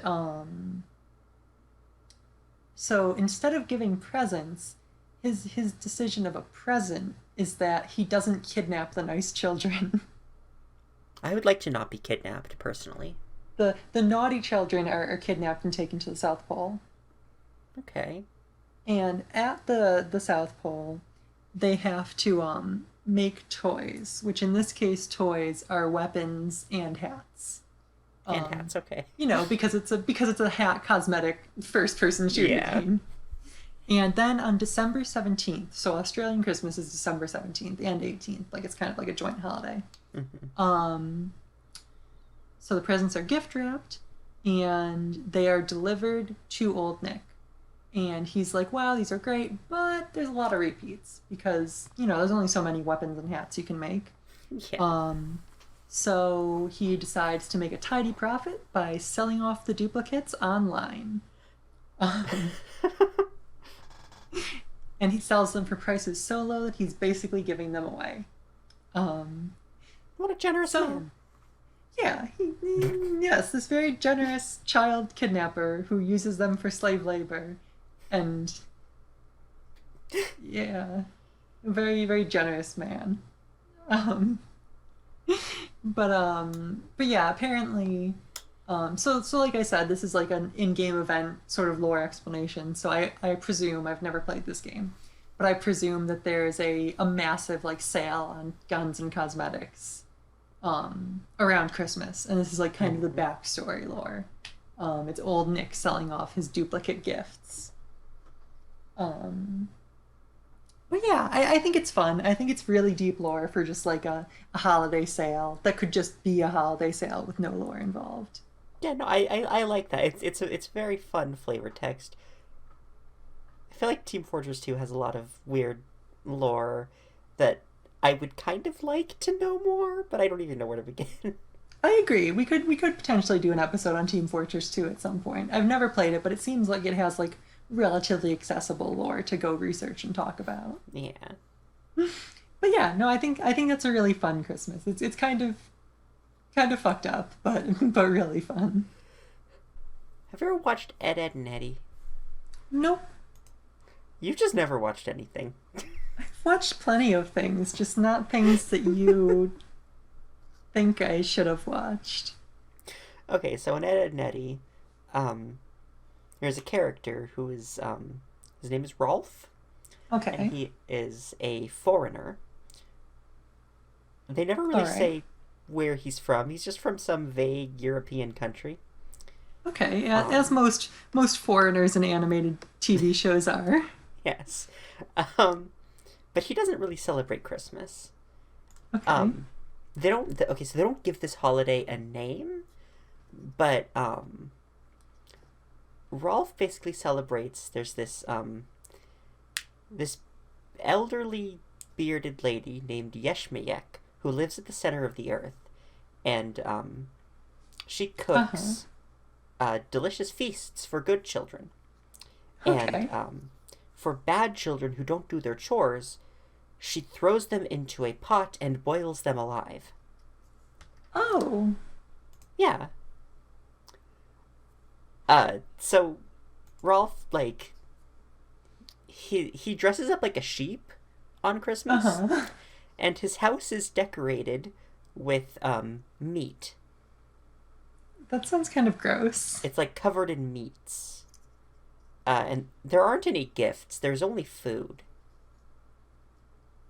And Interesting. that's that's it. There's like lots of like cured meats and cheeses and breads, and that's it. It's basically just about the feast, and that's it. All right, that sounds kind of fun. It's another one that kind of combines like Christmas and Krampus into like one kind of Yeah. cohesive like sort of. I think it's a trend that we've been seeing a lot with these. Like they're either like very just like very sweet saccharine versions, or they're very like kind of messed up versions. Yeah, and I think that's a lot of fun. Like especially we started with a lot of the more normal versions, and we kind of moved gradually into the really kind of messed up ones. Yeah, like I think it's interesting to see the dichotomy between like ones like say Winter Festival and Toy Day that are just very saccharine, like the characters give out gifts and they all dress up like Santa, even though Santa doesn't exist because they have their own in-universe version of Santa.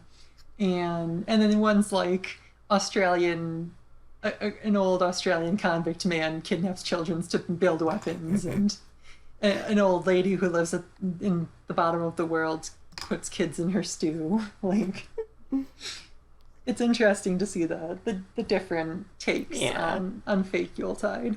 That's what's fun. Like Christmas is just Christmas, and like other winter celebrations. They have this like weird rich history, and there's all kinds of different things you can draw from all different parts of the world. Cuz I mean, most cultures have some sort of, winter celebration that Yeah, you can draw all kinds of different inspiration from and do all kinds of weird stuff too. and it's interesting to see where they draw from and what they focus on. Yeah. So what else you got? Um I also have um basically to go in completely the opposite direction. My Little Pony Friendship is Magic gave us Hearthswarming. Okay. Now it's no secret. I used to watch. I used to be a brony back Oh, I back in know the you. day. You have a pony Sona. I've seen I it before. my friend designed me a pony Sona involuntarily. No, it's your pony Sona. Just own up to it. Yes. Anyway, um, and on Hearthswarming, it's kind of like it's the celebration of Equestria's founding, Uh and it's huh. about how all the different types of ponies came together and to work together and be friends to survive the harsh winter. That's kind of And cute. it's yeah, and it's about like they have a feast and they give gifts to one another, but like so it's very Christmassy. They have a lot of like Christmas decorations and all that, like garlands and wreaths and Christmas trees and Yeah. mistletoe and holly. um but there's also like they have these little like handmade dolls that they put on the mantle, Oh. and they raise flags every Hearthswarming. They just like they raise a flag on a flagpole, Mm-hmm. and those are the like the big like differences. And Hearthswarming also has its own version of A Christmas Carol. Really? Yeah.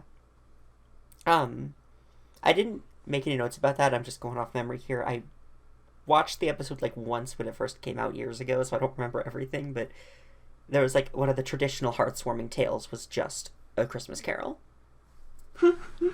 That's really cute. Well, actually, I mean, that was interesting for me to hear because, I mean, to my knowledge, not in the Friendship is Magic continuity, but like My Little Pony does have Christmas. When I was a little kid, I watched this. We had a VHS of, or maybe it was a DVD. I don't remember. But we had some kind of home media version of this little Christmas special called A Very Minty Christmas. I've heard of that. Yeah. I really liked it. It was very cute. But so in this special, they celebrate Christmas. Like it's like Christmas. But they do have I was planning on not talking about it until the Santa episode because it involves Santa heavily.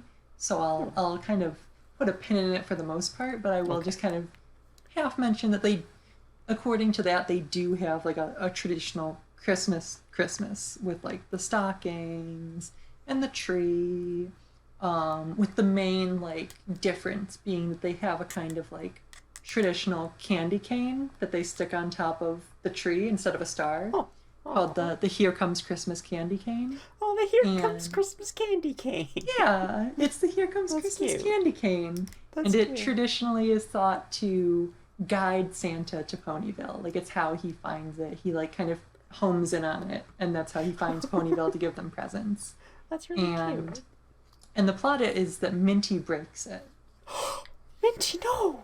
Like she doesn't do it on purpose, obviously. It's not like Minty's like, I'm rude now, and just shatters it. She trips and hits the tree and it topples, and the Here Comes Christmas candy cane just breaks. But like I said, I won't get into it too much, but I think it's interesting that you mention a fake Christmas in the My Little Pony universe, because a different continuity has real Christmas. Yeah, like each My Little Pony continuity, like each generation is like its own separate thing, and I think that there could be potential to do a whole episode about it at some point. I think. Well, I'm sure my little former brony would love that. Do you think if we do that episode, could the YouTube thumbnail instead of your icon, could it be your pony Sona? Only if you get a pony Sona. Fine. If we do that episode, I will very regretfully design a pony Sona to put on it. Okay. Oh, what else you got? So I'm gonna do another kind of weirder, darker one. Uh-huh. And one that I actually like a lot because this was one of my favorite episodes of the show it's from. So I'm talking about Stump Day. Stump Day! Yeah, Stump Day from Star vs. The Forces of Evil. So I love Stump Day. Like I said, it was one of my favorite episodes of that show. I really love that episode. I kind of want to watch it again now that we're talking about it. But yeah, so for those who aren't aware, Star vs. is basically an isekai, but American. And for those who aren't aware what an isekai is, you're lucky that you're not aware. But it's basically it means in another world. So it's like a story where someone goes from our world to a magical other world, and they're kind of like the audience insert everyman, and we through them learn about this mysterious new world. And they usually have some kind of adventure or destiny or something in this other world. But so yes, in this other world, which is called Muni, which is like a kind of magical world, they have a holiday called Stump Day. And it has a pretty dedicated backstory, so I'll read the backstory of the holiday. It's similar to like the pony, what do you say, Hearthwarming Day? Hearthwarming, yeah. Yeah, it's similar to that. It's basically, long ago, a small group of seafaring explorers crashed their ships on Muni during a cold winter's night. After weeks of traveling together, disagreements arose between them, and they planned to go their separate ways, but a harsh blizzard suddenly struck. In order to survive, the group huddled together around a giant tree stump to keep warm and share supplies. So, over the course of that blizzardy night, a strong bond of friendship was forged between them, and thus they commemorated the occasion by carving their initials into the back of the stump. And those became the first, I believe it was the first, like, people of Muni. The first humans. Yes. and because of that, they come together every year on that day, which we don't actually know what day it specifically is, to honor the stump. And with an added at the end, or else. Or else? So we actually find out about that, or else. It's a very serious holiday. You have to celebrate the stump for 24 hours, and it has to be just a day of just venerating the stump. I don't believe it has to be 24 straight hours, because I think they sleep and stuff. Like, I don't think you have to stay up for 24 hours venerating the stump. But if you have another holiday on Stump Day, for example, the plot of the episode, Star's birthday is on Stump Day, you have to ignore it. You can't celebrate anything else on Stump Day. It's a day about the stump. Stump Day only. And Star really buys into it. She's very, like, serious about, like, we cannot celebrate my birthday. The stump is real. The stump is going to be angry. And each family has, like, an effigy of the stump with the initials that they sort of, like, use as their, like, sort of icon for celebration and worship, essentially. But not everyone is so, like, fervently into it. Like, I believe every single other character, like, doesn't really... Even the parents are like, the stump's just made up to scare children into behaving and things like that. You know, like, sort of like a naughty list type thing. Yeah. But the stump's real. The stump is real. Yes. Because, so, Marco's the isekai protagonist, not knowing that Star, not knowing about this, he throws a surprise party for Star, and she freaks out. And she's just like, we can't do this, and everyone's like, come on, you're taking this holiday too seriously. It's dumb. It's just a dumb holiday about a dumb stump. We don't need to worry so hard about it.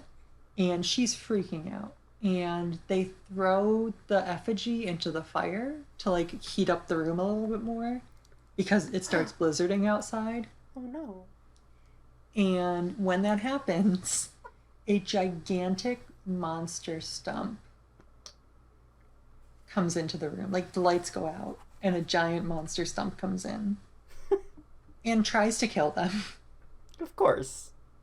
And what happens when you don't respect the stump? Yeah, no, and Star was right. Like, the stump is real. It does get angry if you disrespect it, and you do have to observe Stump Day or the stump will kill you. Yeah. So this is a case where, like, the scary myth around it is absolutely 100% true. The stump is unequivocally true. And the funniest part, well, one of the most interesting parts of the episode, so they're about to be killed. And then the stump suddenly disappears and the lights go back on. And they were all holding hands and they were like, it's okay, we came together, like, we're okay.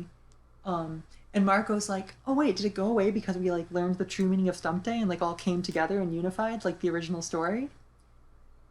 And Star's like, no, it left because it's past midnight. It was going to kill us. Oh, the stump. So yeah, the stump is very unforgivingly lethal, and but it disappears after midnight. It can only exist from midnight at the start of Stump Day to midnight at the end of Stump Day. Well, that's a relief for those of us that have not been respecting the stump. Well, why aren't you respecting the stump then? I will respect the stump from now on, I promise. Good. I hope you keep Stump Day in your heart and celebrate in your way. I'm just imagining, like, you know the Capri Sun commercials they used to do? Respect the pouch? Yeah, I remember those. I'm imagining that, but with a stump. Yes, of course. Respect the stump. But yeah, I love Stump Day, and I love the Stump Day episode. It's really funny. Stump Day, Stump day.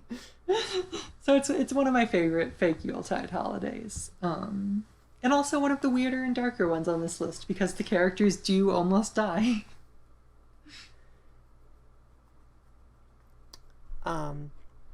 So the last one that I really want to talk about here is it's Sluzzletag. Uh-huh. I know you're familiar with The Amazing World of Gumball. Yes, to a degree. To a degree. So in Gumball they celebrate Christmas. Like we know that. They have a couple of Christmas episodes, Santa Claus is real and all that. But there's one episode where Gumball, he decides that January sucks. Right? Okay. Mm-hmm. So he's like, okay, what if we had like some more Christmas cheer like in January? So like the post-Christmas blues we don't have to have post-Christmas blues, you know? All right. So he creates Sluzzletag. Okay. So gifts are delivered by the Sluzzle dude, who's like a radical version of Santa Claus with a leather jacket, who drives a magical van pulled by Dobermans. That seems like something Gumball would come up with, yeah. Yeah. So he comes into your home through the toilet. That's kind of gross. Yeah, it really is. And then he leaves gifts. So you decorate your bathroom with like skeletons and barbed wire and cool badass things like that. And you dump milk and cookies down the toilet for him. That sounds horrible for your plumbing. It does. And so there's like traditional Christmas carols, but grindcore versions of them. Interesting. Yeah. So it's just like Christmas in January, but it's edgy. And that's the gist of Sluzzletag. That does sound like something that Gumball would come up with. That sounds like something that's very him. Yeah. I mean, I'm open to another holiday in January. After New Year's, things get kind of dead for a while. Yeah. Until because like you go right from like Halloween, Thanksgiving, Christmas that all kind of blend together. Mm-hmm. And then the next thing is Valentine's Day, which like some people don't even really celebrate. And St. Patrick's Day, which again is a pretty low key one. So like I wouldn't mind like putting some kind of connective tissue after New Year's and before Valentine's Day. Yeah, no, I think it's a good idea. You know, we could use a little more cheer in January. Maybe not Those like dead toilet winter Christmas, blues. but we don't need edgy toilet Christmas, no. But just combat the dead of winter blues, you know? yeah, agreed. I mean, I don't mind January because it's my birthday month. But Well, I'm sure that's other people nice do. for you. It is nice for me. It must be cool to have that, but most people It's don't. really not. My birthday being like 3 weeks after Christmas has never been a boost. Because people are like, I just bought you a gift. I don't need to get you another one. I got you multiple things. I know you did, but most people don't. Oh. Well, yeah, No, no, like I wish my birthday was in like June, you know? okay, that's fair. Like you have a good birthday. I mean, August is great. August is pretty good. It's not like the exact midpoint, but it's far enough from Christmas that like I think you still get, you know, enough attention given to it. Yeah, no, I'd agree with that. Yeah. I definitely agree that it's a pretty good one. Yeah. But yeah, did you say that was your last one, or do you? Yeah, have that was anything the else? last one I felt like talking about. Yeah, that's all I had. All right, so I mean, you've probably been wondering, not you, our audience, has probably been wondering where this one's been. We obviously couldn't go the entire episode without talking about this one, since it's probably the biggest fake holiday, I want to say in existence, maybe? Is But yes, we are obviously talking about Festivus. Festivus for the rest of us. Yes. I have never seen Seinfeld. Never? No. Oh. Have you seen Seinfeld? Yeah. Oh, I've never Seinfeld's seen it. something my dad really likes, and like I've seen a fair bit of it, and I mean I like it. I think it's pretty good. It's I'd rank it definitely well above Friends, but below Frasier in terms of my '90s sitcom tier list. That's fair. I really like Frasier. Frasier's a show I really like, so maybe I'll like it, maybe I won't, because I don't really like Friends, but I do really like Frasier. So Yeah, if it comes a little closer to the Frasier than the Friends, I guess I'll probably be into it. yeah. Um, but yeah, so why was I the one that researched Festivus if you've already seen the show and I haven't? Because you told me to take Festivus off my list because you were gonna talk about it. Well, then we made a bit of an error. But all right, so Festivus. So it's Festivus. an alternative holiday to Christmas, kind of born out of frustration about like how the whole Christmas season has evolved and become such a stressful time for Mm-hmm. some people. December 23rd, so like right before Christmas. And there's a couple like very specific facets of it. Instead of a Christmas tree, you have an unadorned aluminum pole, Yes, which because of is its high strength to weight ratio. yes. But yeah, and of course you don't decorate it because that's another kind of just something to do in stress. So just Yeah. there you go.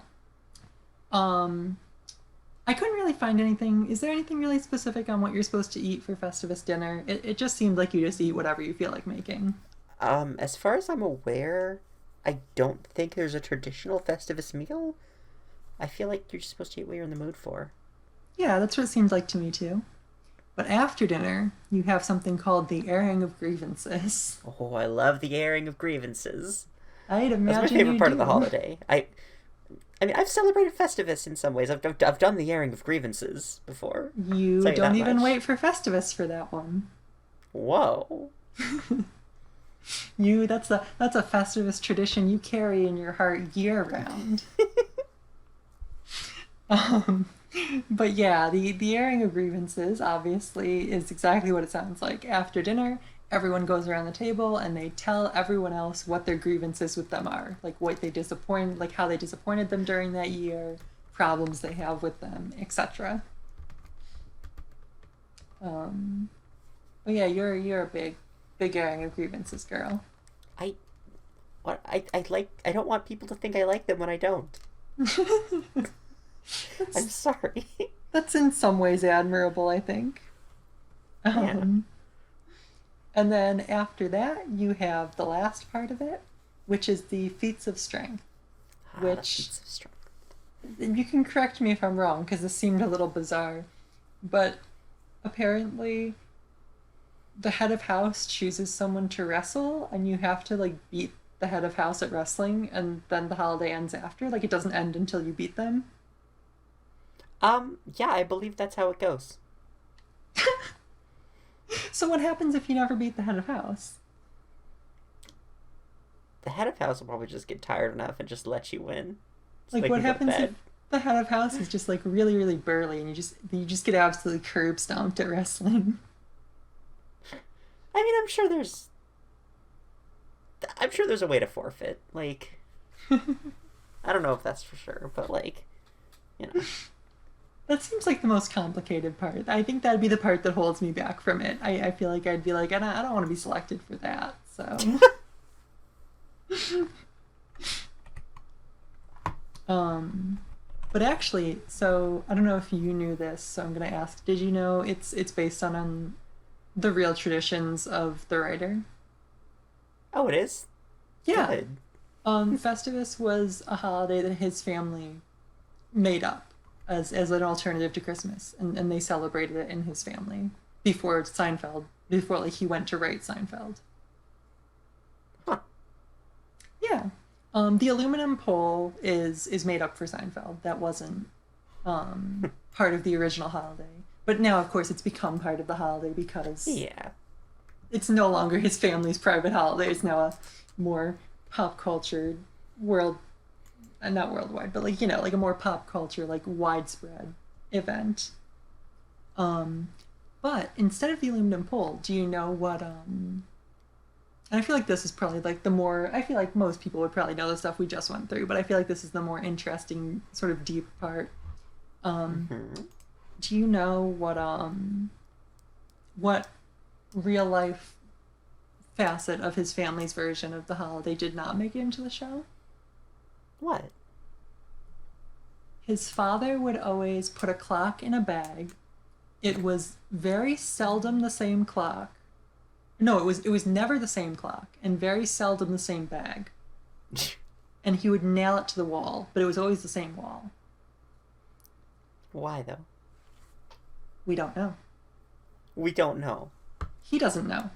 He doesn't know. Apparently, if he ever asked his father why he did it or why that was like part of the holiday, he would simply say, "That's not for you to know." So he presumably took that one to the grave, and we will never know why his family, their Festivus celebration involved putting a different clock every year in a usually different bag on the same wall of the house for Festivus. That's really good. No, yeah, I thought that was a fitting last bit of lore for this episode, because it just, I was very surprised and interested, and I liked that it kind of like BuzzFeed unsolveded me with a we don't know and we'll never know. Why the clock was nailed to the wall remains unsolved. It does. You gonna get DMCA'd for saying that one? I can make a reference to BuzzFeed Unsolved. It's okay. We acknowledge BuzzFeed Unsolved. Not like we're just ripping off their bit. We're specifically name dropping them. That's true. We're basically saying go listen to BuzzFeed Unsolved. But also listen to our show. I can't believe you didn't talk about the traditional gift of Festivus, though. What's the traditional? I didn't find a traditional gift of Festivus in my studies. So what's the traditional gift? You're supposed to make a donation in someone else's name to the Human Fund, Money for People. Yeah. In the same episode of Seinfeld that Festivus was like introduced in, George doesn't want to give people gifts, so instead he makes up a fake charity and gives people cards that says he made a donation in their name to it. That's cute and fun. I don't know why that didn't come up in any of my research, because it's not like a Festivus thing. It's just like another subplot of the episode. But like, oh, okay. You could roll that into Festivus and say it's a Festivus really could. thing. Yeah, that's why I did. Well, there's also, I didn't mention Festivus miracles because my research was very unclear on like what that means, but apparently it's just a thing to like when something happens on Festivus that you think is particularly extraordinary, or maybe even just for fun, just say, "Oh, it's a Festivus miracle." It's a Festivus miracle, yeah. The two examples they gave weren't even like positive events. Like apparently 2 people who went to Festivus dinner were people that Elaine was trying to avoid, and he was like, "It's a Festivus miracle that you all ended up here," and something like that. So I think a Festivus miracle is just supposed to be a coincidence. That makes sense. I believe that. But yeah, Festivus. That's the last fake holiday we have. Although that one you could argue is a real holiday at this point. Yeah, you know what? People celebrate Festivus. It's become widespread. It's a thing. No, yeah. I mean, I'm pretty sure the same friend who was interested in Team Fortress 2 also at one point celebrated Festivus. So, no, yeah, it's like a thing. And I mean, it was his family's private holiday as well, so it was always kind of a real holiday. Yeah. But yeah, so that's that for fictional Yuletide holidays, though. Yeah, that's all we got. So, what's your favorite fictional holiday? What's one you would like to celebrate in real life someday? My favorite is Stump Day, but I wouldn't want to celebrate it. Understandable. I mean, I kind of like Winter Festival, but I don't think I'd do well in a fighting tournament. Winter Festival seemed cute. I would watch a fighting tournament on Christmas and then have like the associated like gift giving and stuff. Like I think that'd be cute and fun. Um I guess Life Day would be the one that I'd be like most like one to one want to celebrate. I think I agree with celebrating Life Day. I think we should celebrate Life Day. I mean, we can. It's November 17th, so. Yeah. I also, I mean, I like Festivus, and I've done parts of Festivus. I've aired my grievances on December 23rd, just laid them all out. Um, but I really like, I mean, I wouldn't really want to celebrate it because I don't know how I would other than ringing bells, but I like the Fraggle Rock Festival of the Bells. I think that one's really fun and interesting, and Yes. um, is weirdly high concept. I agree with that. I liked the Fraggle one I as like that well. a lot. But yeah. So, I mean, I guess that kind of wraps it up, right? Yeah, that's basically, I think that's gonna do it for us, really. We broke the lore on fictional holidays. So many fictional holidays. And they're all fictional Yuletide, too. We didn't even get Yeah. into, like, fictional, like, other holidays that aren't, like, Christmas Yuletide type celebrations. I mean, I wanted to talk about Annoy Squidward Day, but I mean, that's on the 15th, so. Nah, that's not a Yuletide type holiday. That's just that can be another episode somewhere along down the line if people like this episode. If people really like this one, we can always, not in December, but do a other non-Yuletide fictional holidays episode, which I think would be a lot of fun research to do. Yeah, I think that could be another fun sequel. So if there's interest, we'll do it. But So, yeah. thanks for listening. Yeah, thank you so much for listening, guys. If you really like this, you can subscribe to our Patreon. If we get 10 patrons, we gotta do the Ready Player One. So And as usual, follow our Twitter, follow our personal Twitters for updates on our personal lives and as well as this project. Podcast, I guess, not project because it's actively out. Follow the YouTube channel, follow the Dude Media Network for the episodes as they release. The usual, like, comment, share, click the little bell icon. yeah, click the big bell icon. Why don't you? All those things people say. The best way to build an audience is engagement, so tell us what you think. Tell us which fictional holiday you would want to celebrate from this episode. Put it down. Put it in the comments below. Your favorite fictional holidays, any you'd like to celebrate, or any you have celebrated. Like people do these, yeah. And if you think there's a fictional Yuletide holiday that was kind of important that we forgot, tell us. Maybe we'll do a sequel next year if there's enough that we just completely forgot somehow that people want to see us talk about. Yeah, I mean, I'm sure we could find more. Maybe not from things we're familiar with, but I'm sure we could find more. Oh yeah, so comment, tell your friends about us, share the episode, and follow our accounts. Thanks for listening, and good night, everybody, and Merry Life Day. Thanks so much, guys. Happy holidays.